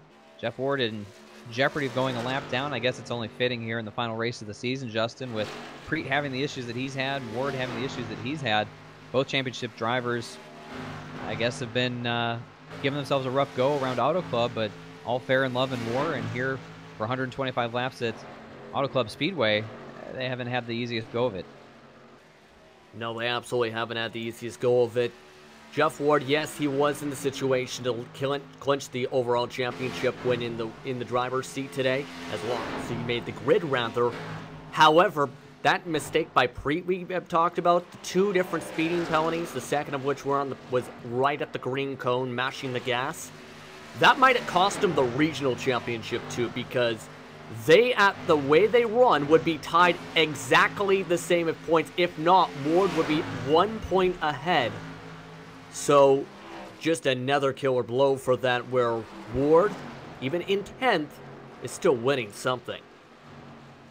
Yeah, just another twist of the knife in the already open wound for Spencer Preet of not being able to get his hands around that season-long championship. And, you know, I think the regional championship sort of rings hollow. Hold on 1 second. Pardon me. Theus actually just scraped the wall.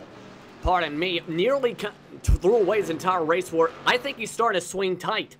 He scraped the wall on the entire turn 2 exit down the backstretch. Pardon me for cutting you off, David. Indeed, he did, and yeah, those are the things that when you're out front all by yourself, no reference point or anything to keep an eye on, you sort of lose that concentration, Rachel, like you were saying. You got to keep the concentration up to get to the finish for a guy who's not been in this position in this series before being out front. Even though he's got an 8-second lead, Gary is starting to run him down about a half a second faster that last time by with the mistake. So Theus can't mess around too much, or you might see that lead evaporate completely. Absolutely, and that's definitely something to be worried about for these guys. You've got to make sure you're actually keeping this one in the bag. I mean, it's easy to get very relaxed when a race goes this long, but you've got to keep focused. As he's got himself back under control at this point, it would seem, and off turn 4, nice and clean. He'll come to start lap 100, so getting into the last, 25 laps or so of this race. Been a story of surprises up to this point, I would say, for two first-time racers. I know I'm talking about it a lot, but it's so impressive when you talk about what this season has looked like for these drivers. It's been the big three, but now it's the new two of Theus and Gary to make that one up on the spot. You can coin that later for marketing purposes if you want to, but as they go by Zachary Sprung to put him another lap down, Joseph Theus really representing himself well in that number 76. That's a Sharp paint scheme. Sharpie on the hood. Look at Sharp zipping around here. It's going to be 25 laps to go, JP. So as we set up for the last 25 laps here, what do you think is going through his mind? I think right now what's going through his mind, for one, please stay green. I don't want to lose this lead. Two, please stay out of trouble. I think I got this race secured. I think those are the two main things that he's thinking about. All he has to do right now, again, get around these cars cleanly. Don't get held up in bunches of times or end up making a mistake yourself. And at this point, he should be potentially in a great spot for the rest of the way. He did, however, lose 4/10 with trouble. Zachary Sprung. Sprung gets turned around. And this is going to be the caution. That still not. No, they both went off the racetrack before they reached the rest of the traffic. So there is the lucky horseshoe for Theus. Yeah, and I'm looking at this thing. I saw it happening as I was looking at Theus work around the 17 of David Neitzel. Sprung really didn't give himself any room. Absolutely drives into the right front of David Neitzel on fresh tires. Not sure why he didn't give himself more room, and up the track they go. And because there's no cars coming for such a long period of time off the racing surface, we stay under green. So a heart-stopping moment if you're the leader, Joseph Theus, seeing that in your rearview mirror. But nonetheless, we're still under green flag conditions. Zachary Sprung absolutely crushed in that wreck. Yeah, and Sprung, I think, thought he was clear of Neitzel, was coming down to the inside, but just didn't time it up right. By half a second, went right across the front nose, almost saved it on the apron. Thing is, Neitzel also went down to the apron and just basically hooked them back up across the racetrack, both of them. And luckily for the race leader, they went both off the racing surface to not bring out. Sprung's engine destroyed, Neitzel also destroyed. We stay green. And what could have been an absolute race changer. Yeah, that could have absolutely changed the entire complexity of this race. That would have bunched everyone back up, but not going to be the case as things continue as you were. Unfortunately for Sprung and for Neitzel, their races won't continue. But Theus holds on to that 7.5-second lead over Tyler Gary. Mark Arthur up to the third spot, got that away from Taylor Butcher Benjamin. Pardon me, Jake Graves Jr., who's on one of the three-stop strategies, also just slammed the inside wall at the pit entry while downshifting. This, of course, stays green, but another potential situation for Jay Graves Jr. now that could have brought a caution out. A lot of things happening here in the closing laps, Rachel, and if you're Joseph Theus, you just don't want to see a caution flag at this point. You want this thing to stay green. I think he's got enough pace to hold off Gary. Not sure he's going to be able to get there as he's only given up, what, a tenth or two as I see it right now. Those lap times sort of equalizing between the two of them. Yeah, they certainly are. And this is what I mean about the strategy difference. You see all the guys on three stops? Look how far back they are. They're miles away. They're like nearly a lap away from doing an extra stop in this race. And that's, I think, what's added up here. Two stop has been the winner. Theus and Gary are doing so well, but the 7-second gap, yeah, he wants to see this thing go green for the next 20 laps, and he's got this in the bag. We'll have a new winner. Well, we've already had a rash of first-time winners. Of course, Rick Thompson back at Irwindale comes to mind. And then very next week, Ryan Wash at ISM got himself a win for the first time. And potentially looking at, if either of the top two drivers go to victory lane, having 3 in the last 4 races, which really would be exciting for this series to see new names go to victory lane. Of course, last week it was Spencer Preet at Sonoma. But Joseph Theus out front. 7 seconds is the gap here with 20 laps to go. Math tells me if he's only gaining 0.2 of a lap, he might get there. That math checks out, but it's going to be awfully close. And just as they say, catching him's one thing, passing him's another. Exactly, and again, you got to think about the equalization of the tires. The more they stay out, the more that's going to even back out, potentially. I think the gap's a little bit too big to try and get the job done. Even if they keep up the same pace, I don't think there's enough time to even get the pass done. he might be lucky to get within 2 seconds, potentially, with the pace he's running. He's going to need to somehow find a way to pick up the pace and get some luck together. By the way, a quick update on that West Regional Championship battle. Reed has retaken that point lead because of what just happened in the past couple of laps with those 3 cars all having trouble. Now the war rages on for the regional championship. Of course, the overall drivers' championship seems to be locked up at this point for Jeff Ward, who currently runs in the 6th position, still on the lead lap, barely on the lead lap. Theus still about a half a straightaway behind, as the next car that he would be putting a lap down would be the 01 of Tyler Dugan.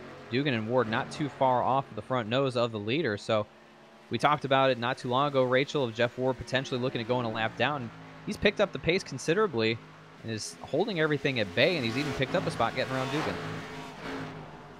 Yeah, certainly is, and well, Dugan's going to have to do what he can here as he's trying to hold on to this one because Ridgeway looking like he's going to be a bit closer. Ward hanging on for the moment. I mean, that's just literally a gap that's opening up now, but Paulson, I don't think he's going to be catchable by Ward in the next few laps. Yeah, it seems unlikely. About 5 seconds between Paulson and Ward. Dugan got a little bit tight off of 4, which allowed Theus to close in even closer to put him a lap down here. That would be the next objective for Theus, and that lead down to 6.5 seconds, so about a half a second chopped off in the last 2 or 3 laps. Again, he's going to have to go a lot faster than that, is Tyler Gary, to get to that back bumper of the 76. We're getting into these closing stages, but as the leader works traffic, how you get through traffic can absolutely make or break your lap, but for Gary, he's going to have to get through the same traffic as well. So Justin, to your point, the tires may equalize, but the lap times might equalize as well because of traffic. Exactly. He's not in the best of positions to try and even do this right now. He's got a couple cars at least to deal with now because Theus is about to lap Dugan right now. I don't know about this right at this point. He may be still a 1/10.5 quicker each lap, but it is way too big of a gap to even think about at this point. Theus is in the best position possible as long as, again, I like to ensure this. I know there's a potential jinx in here. As long as it stays green, Theus is in the driver's seat. All puns intended. Theus is in the driver's seat right now to get himself his first win in his first start, as is Tyler Gary. So one of these guys is going to be walking away because it's about 20 seconds back from Tyler Gary to third place Mark Arthur. An absolutely huge gap that cannot be made up under green in any sort of way by Mark Arthur. I just don't see that happening. But so it's going to come down to these 2 drivers, and as Gary continues to eat into that lead ever so slightly, again, 0.2 faster a lap consistently, as these laps dwindle down, he just has to stay focused. Doesn't have anyone behind him, doesn't have anyone in front of him. He can hit his marks and focus and keep reeling them in. When you're the driver in the 2nd position and you know that you're faster than the leader, Rachel, that gives you that little bit extra incentive. It helps you drive a little bit better, doesn't it? Yeah, absolutely does, and it'll be something that will be very important to them, of course, but it's not always going to help. If you're back there for a reason, typically. Indeed, as he continues to click off good laps, and again, another 0.2 faster that last time by, as he gets a little bit of a push from behind now. That's from Jay Graves Jr. in the 86. Graves Jr. going to have to show a little bit of patience here. He might be a little bit faster, but he has to show a little restraint to not mess with the 2nd place driver. Gary up the hill a little bit off of turn 2. Graves Jr. looking to the inside right now, and Gary's probably going to just have to let him go at this point. Doesn't want to fight him, doesn't want to lose too much time, but this will hurt his chase ever so slightly. So these guys that pitted an extra time, JP working against Tyler Gary right now as he's forced to the outside. Jay Graves Jr., for those keeping track at home, last car to pit, of course, even with that pit spin entry. He's the fastest car on the racetrack, so the more they drive side by side, the more side draft you'll have on in the straights and the corners. He's already lost a 10th alone just trying to sort this out with Jay Graves Jr. Yeah, that really hurt him there as Graves Jr. finally completes the pass onto the back straightaway, but Gary had to give a lot of time up on the high side. Gets it done nonetheless, but yeah, that lead grows just a little bit, so whatever time he was making up, he has to get it back pretty quickly. On lap 113, coming to start lap 114. We're not too far away from 10 laps to go.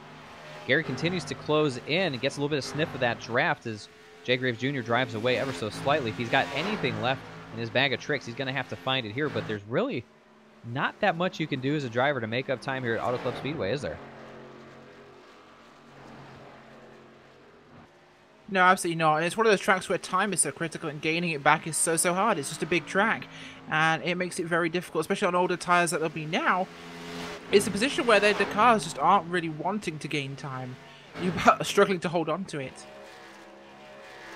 It's always a race against time indeed, and for Tyler Gary, time may run out before he's able to get to the back bumper of Joseph Theus, but nonetheless, got to commend him for the effort that he's been showing and running all by himself and making up time on the leader. It's not an easy thing to do, especially when he's around a host of drivers he probably hasn't raced a whole lot with before making his first start. So, again, a huge attaboy for both these guys. I'm so impressed with these drivers in the top two. Doing a great job, looking like, again, seasoned veterans out here, despite this their first time in this series. Big track here in Fontana, California, making it look easy if that was even possible. Yeah, indeed, right now. You got to remember, too, a lot of these drivers while some cases might not have the most experience, have also had experience on the league circuit of things that a lot of drivers actually prefer to do, if that makes sense.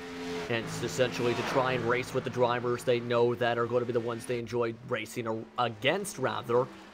And I think Theus is, again, one of those drivers when you look at his win percentage, for example, with things like Dan Lisa. 12% winning percentage, 29 victories alone across the past few, all the way back to 2014. Even going back to the Full Throttle Cup Series with some of his runs, where he was able to run top fives in that said series on the LSRTV networks back then. He's I think, one of those drivers that has shown the talent, and now is showing the spotlight in front of an even bigger audience here tonight.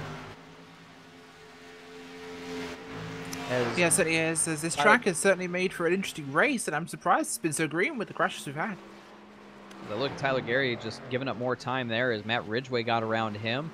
And I guess that's the way it's been going for Gary, is that lead just has not been dropping as it once was. Still hovering around that 6-second mark as he closes in on the back bumper of Steve Ritter. Ritter will get out of the way and let him go to the inside lane, but Matt Ridgway came through, and that drove Gary up the track again. But we're inside of 10 laps to go at this point.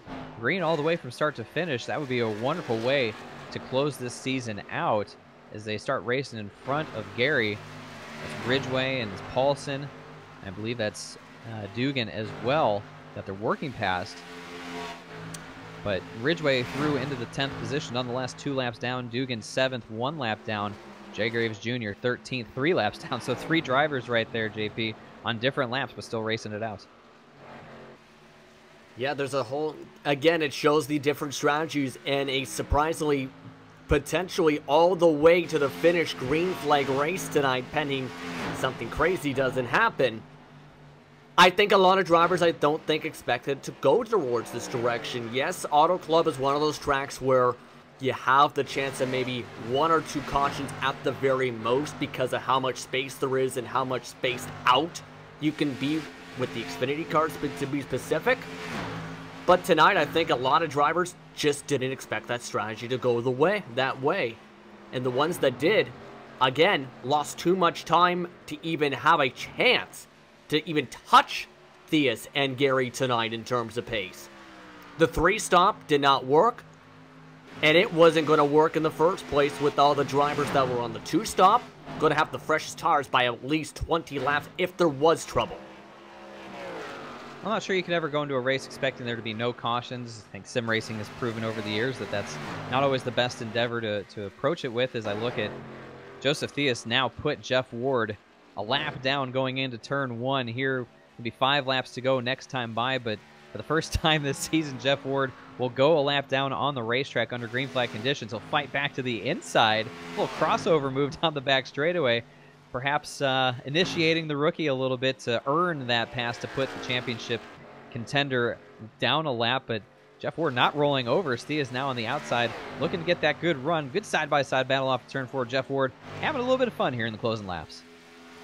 I don't think Theus is calling this fun, but for reference sake, Ward did go get trapped a lap down in that Phoenix race because of how crazy that the strategies went. And when the cautions flew in that race due to when a lot of the drivers were pitting. So this is the first time since then he's technically been a lap down when the green flag has been on the racetrack.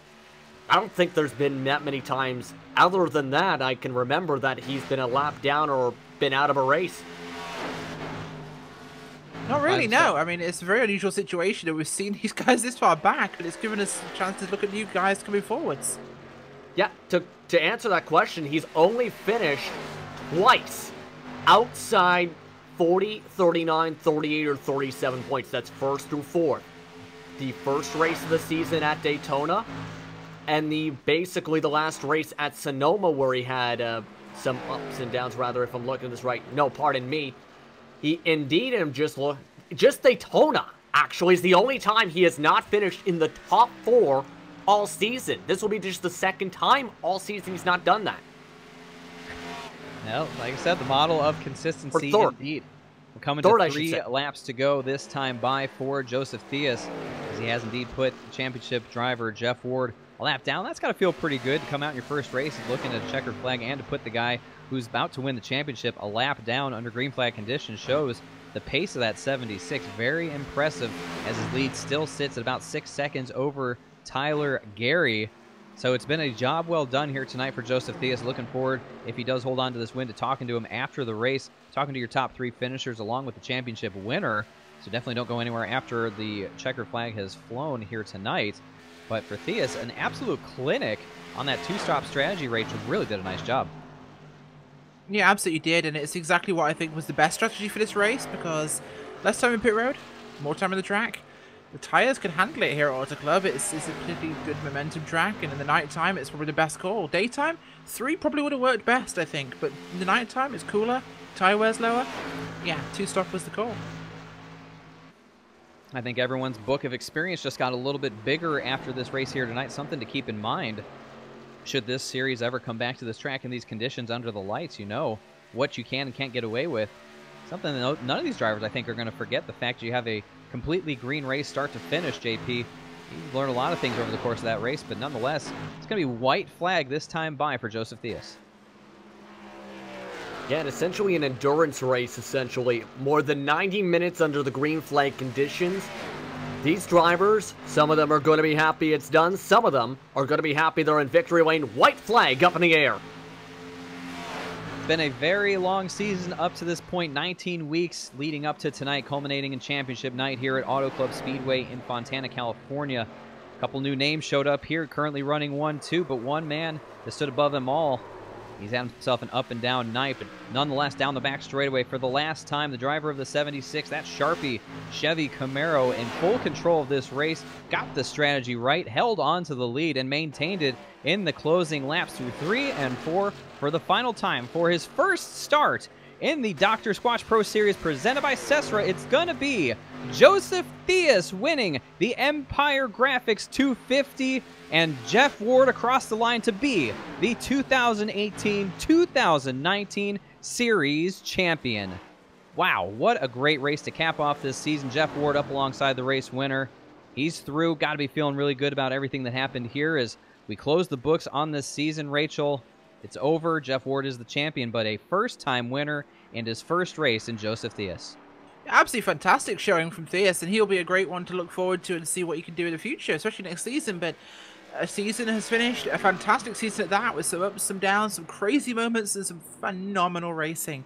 It's definitely been a wild ride in the Dr. Squatch series here at SESRA.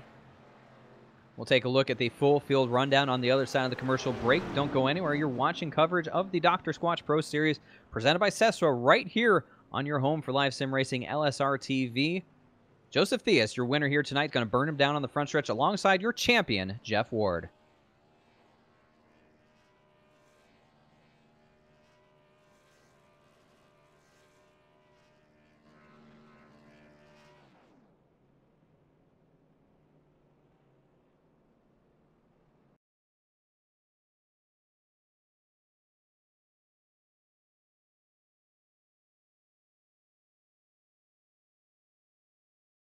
You want to smell like the forest? Boom, pine tar, we've got you. You want to smell like the sea? Boom, nautical sage, we've got you. You want to smell like you just got off a boat in the Caribbean? Boom, bay rum, we've got you. And with 6 more cents, we've got you covered no matter what kind of man you are. Click the link for Dr. Squatch Natural Soap. Real soap for real men.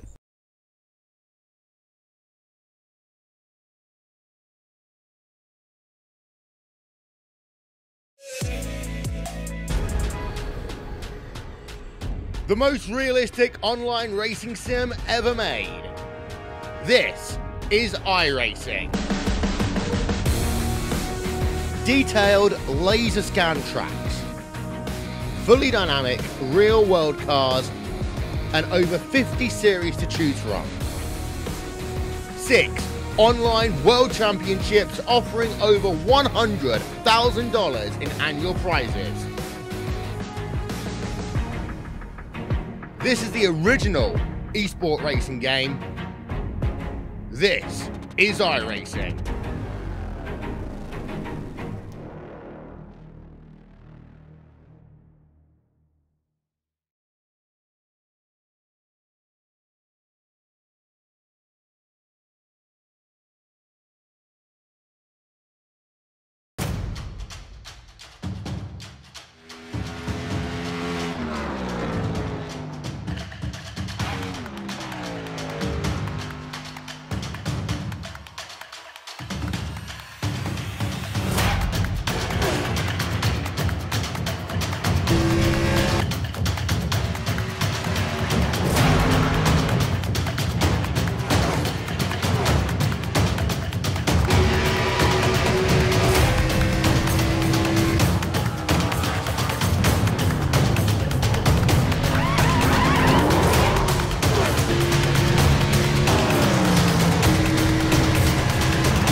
During the First World War, big soap started taking out all the natural ingredients to make production cheaper and faster. And they replaced all the natural stuff with chemicals.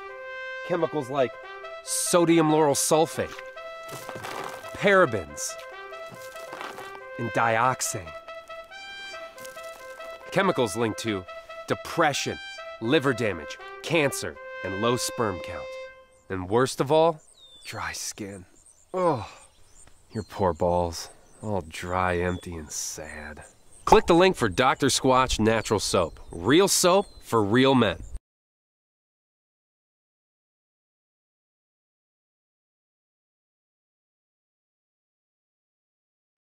This broadcast is the copyrighted work of LSRTV, and it may not be rebroadcast, retranslated, or used in any form without the express written consent of Live Sim Racing LLC and iRacing.com Motorsport Simulations. LSRTV would like to thank you for your support, and we hope you enjoyed tonight's broadcast.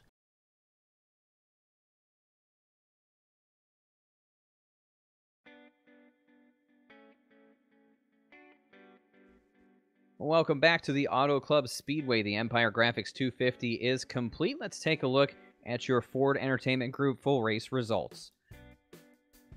It's Joseph Tice in his first race comes from the 5th starting position and gets the win. Tyler Gary also in his first start comes home to a 2nd place finish. Mark Arthur rounds out the podium.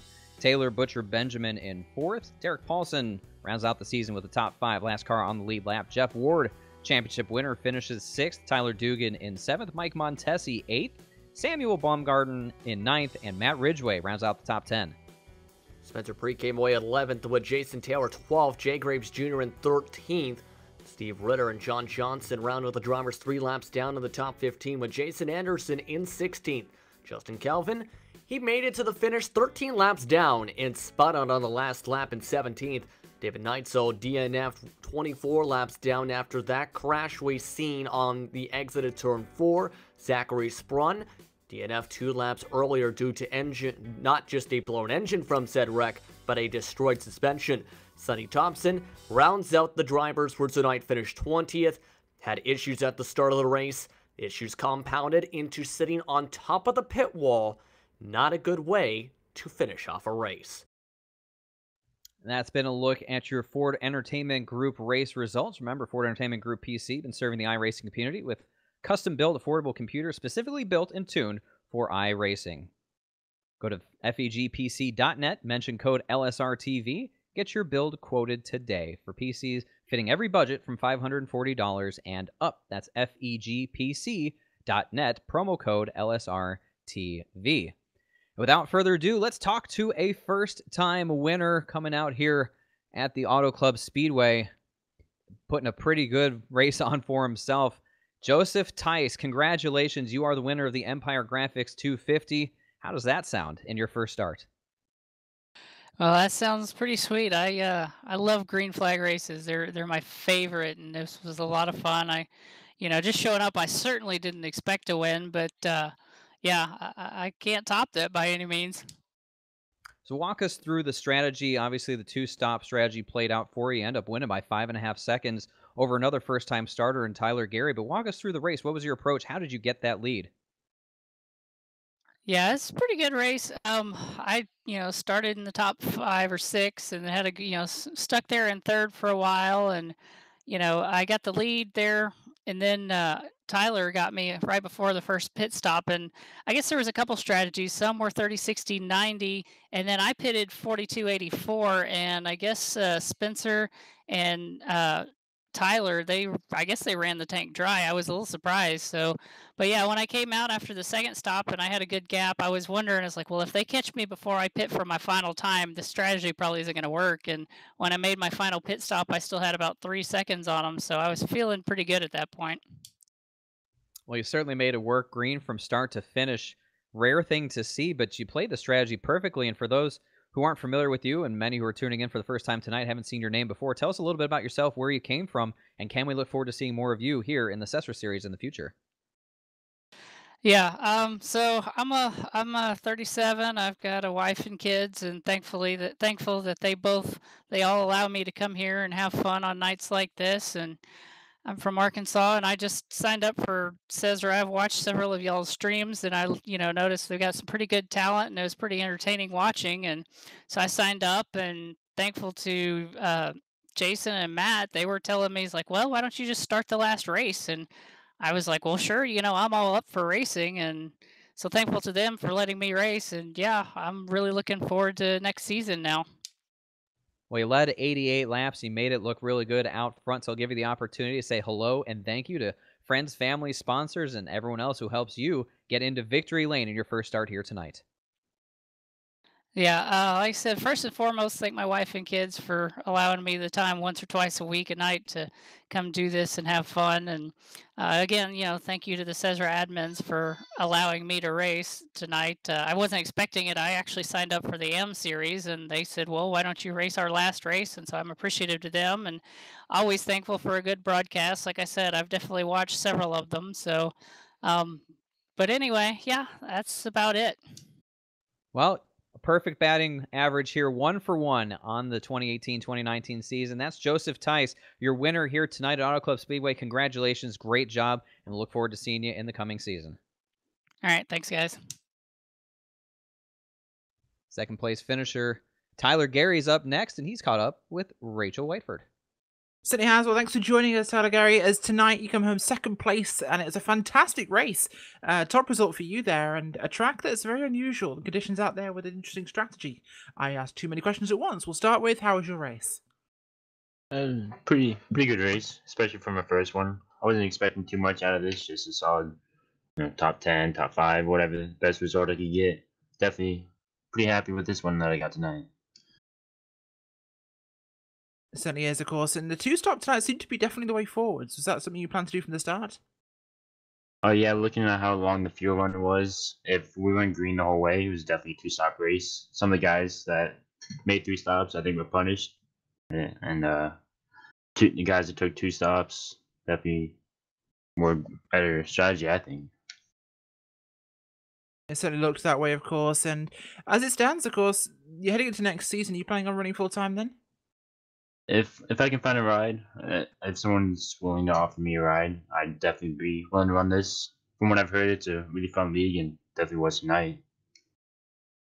Fantastic. Anybody like to give a shout out to tonight? I'd like to thank all the guys over at Billing that raced with me tonight: Sam, Mark, Preet, and especially Ashton Slice for letting me fill in for him tonight. It's really nice, really kind of him. I'd like to thank a big shout out to him. Well, there you go, Tyler Gary coming home today in second place at Auto Club. We'll transition to third place finisher Mark Arthur. Justin Prince has him. Yes, indeed, I do. Mark Arthur finished third, 29 seconds behind the race winner. However, was a part of the drivers that were on the right strategy, the two-tire strategy tonight. Mark, talk us through what you felt, how you felt tonight's race went this evening. Well, it went all right. I got there by default. Spencer had some problems. It's about the only way I got up to third. He went in the pits and got a little speeding penalty at the end, went down, and damned if he didn't get it a second time, and almost got it a third time. But yeah, if it wasn't for Spencer messing up, I would have been fourth at best, and I just didn't have it tonight. These setups are so daggone tight, and they're so hard to drive some long runs. But I hate it. I can't stand these tight setups. But hopefully they got a fix going for that next year. How difficult was it to try and manage that tight setup throughout the entire race? I know you hit on it a little bit there, but how difficult was it to try and make sure that it wasn't too tight towards the long stretch of a run? Because many drivers tonight added damage to the right front fenders. Yeah, that was my strategy going in. I was just saying, well, I'm going to take it easy, and I'm going to try to save my tires, and hopefully these guys will tear the wall down or just burn their stuff up, and because that right front gets really worn here. But it didn't pan out. I thought that maybe if I just take it real easy, maybe halfway through the run, I could be a little bit a tenth or two quicker per lap and pull them back in. But those guys up there were fast tonight, and just didn't pan out. I mean, I guess they were able to save just enough that when the tires leveled off, I didn't have nothing for them. Now, a couple more questions before we let you go.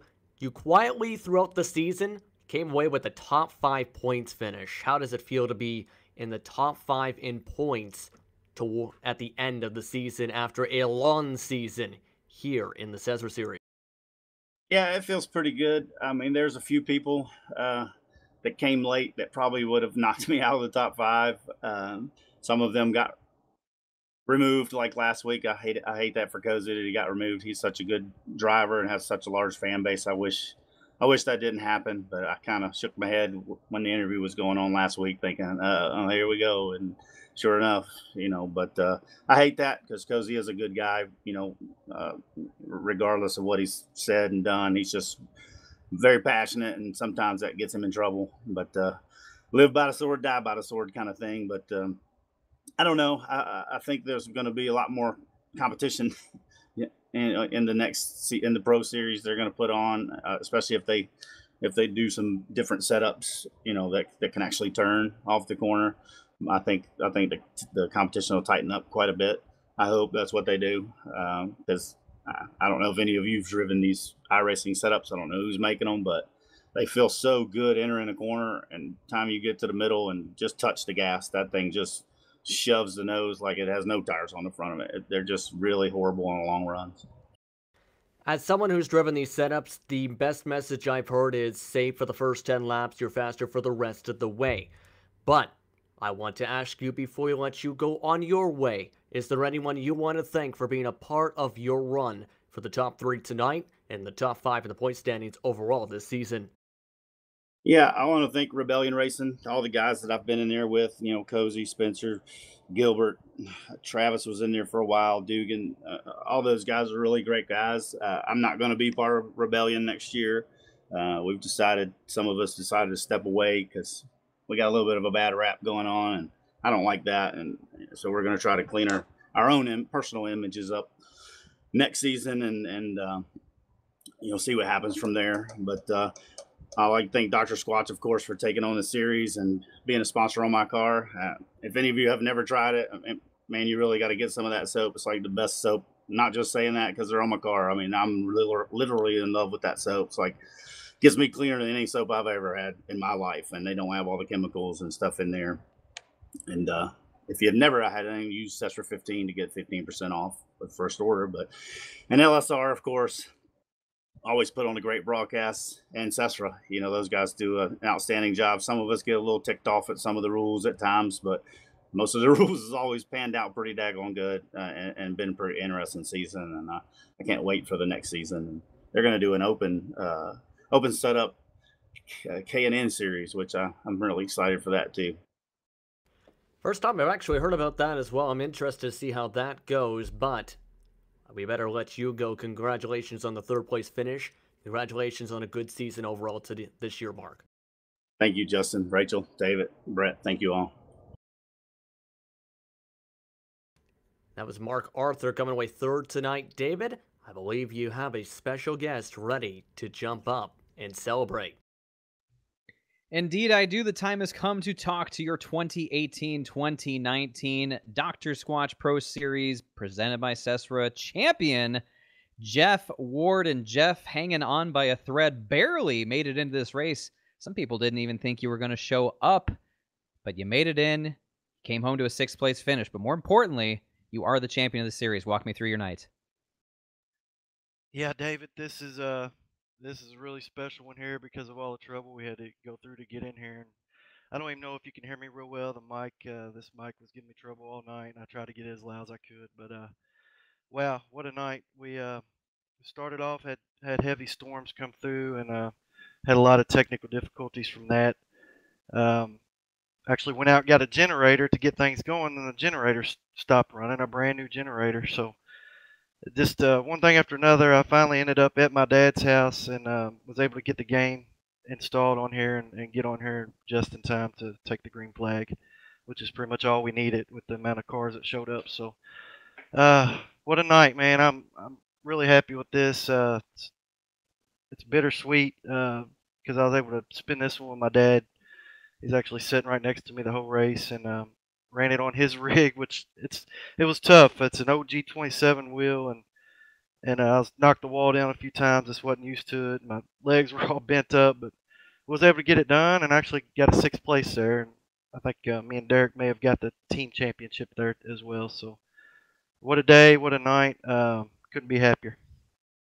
Well, we know just how big of a fan of yours your dad is and how much he has supported you through this entire season. So it's really fitting that you get to spend the last race there with him, using his equipment and him by your side to will you on to this championship despite very difficult circumstances with weather affecting your ability to get online and get racing here tonight. But nonetheless, you did it. And I guess that explains why you were making friends with the outside wall so early on, running on equipment you're not familiar with. But 125 green flag laps here around Auto Club isn't easy anyways. Walk us through the rest of the race from there, how you held on and how you got to that sixth place finish.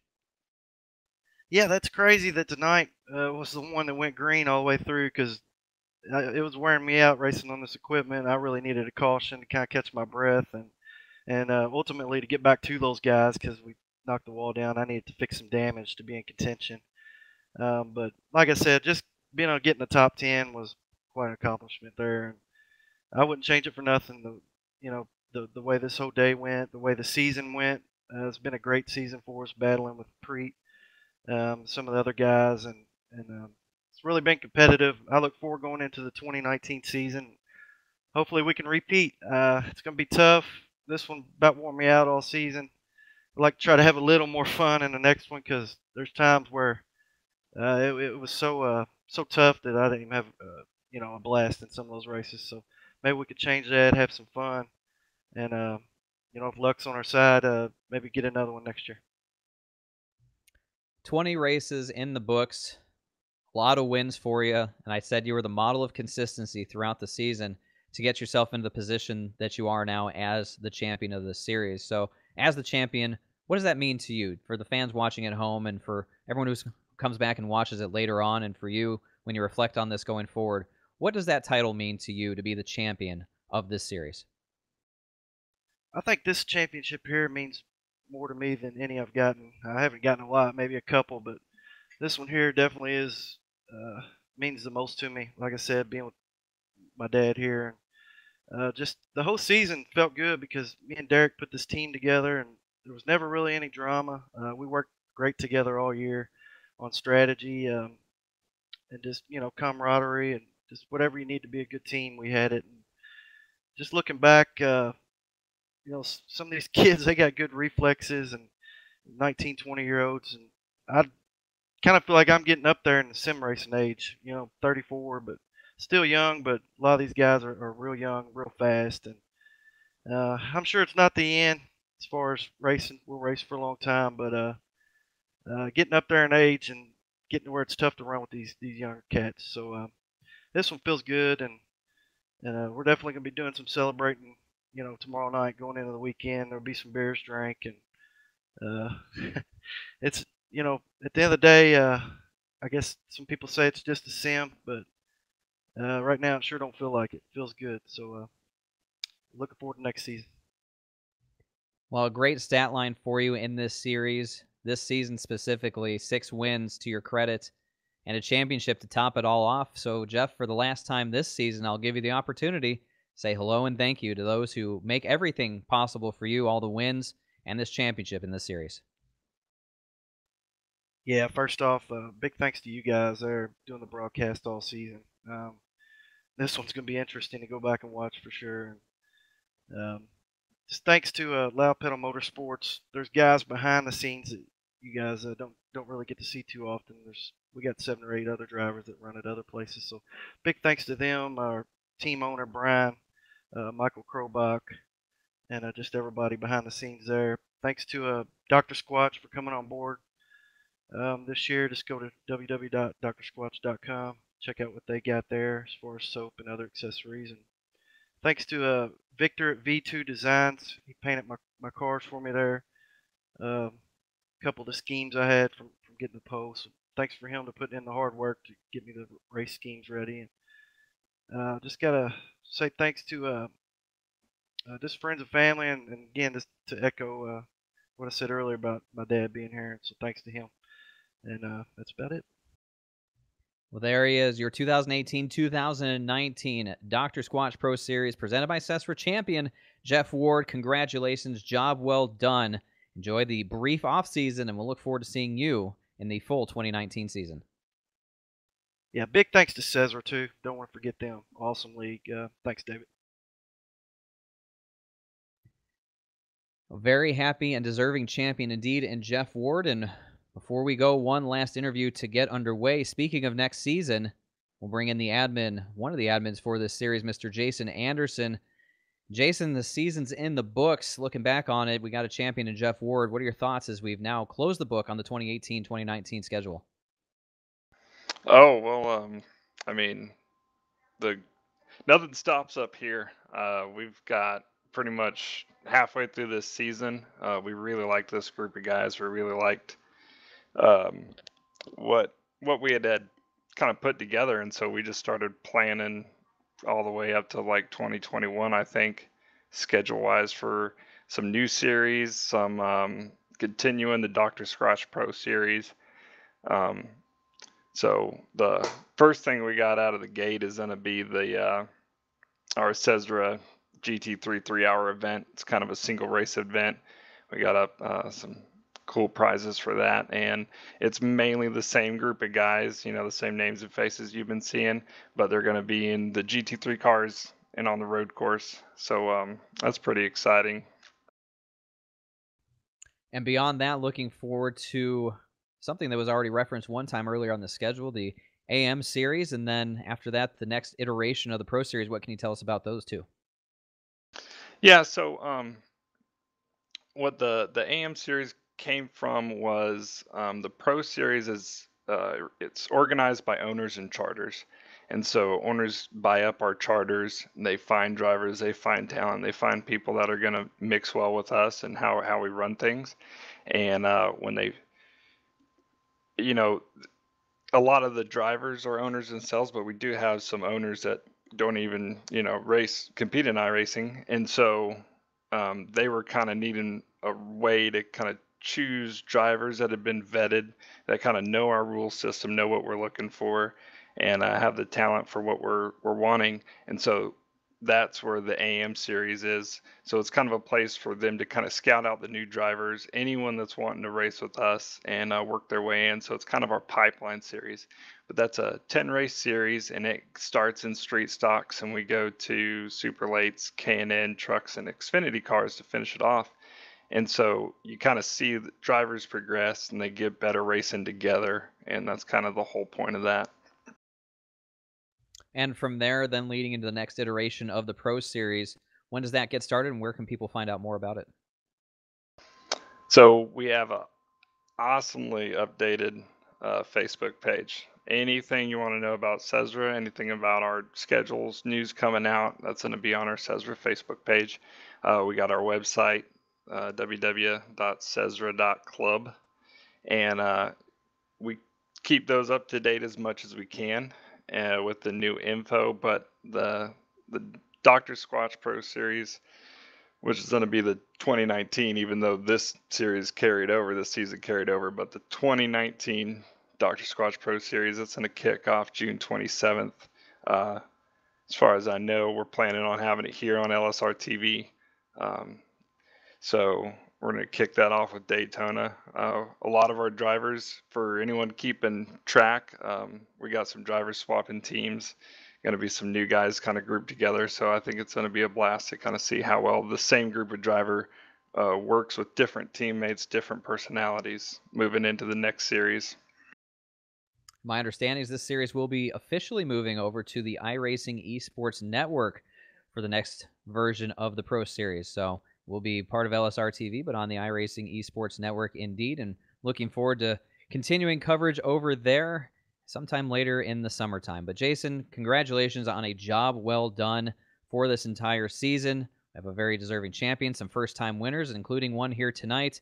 So to you and everyone over at the SESRA Series administration staff, job well done. Closing thoughts from you on that. Oh, it's definitely not me. It's Kevin Dye in the booth. It's Matt Ridgway who puts a lot of this planning together. All of our admins, Brian McRae, Mike Montesi, they do a lot of work behind the scenes, and I just kind of sit back and just kind of look at them, look at the busy bees go. But one more champion that I want to make sure I get a shout out to is Spencer Preet. We have our regional champions also. The big season was broken up into those, and he managed to win the West region by 1 point. So he had a rough race tonight. He was able to keep the lead by 1 point from Jeff Ward.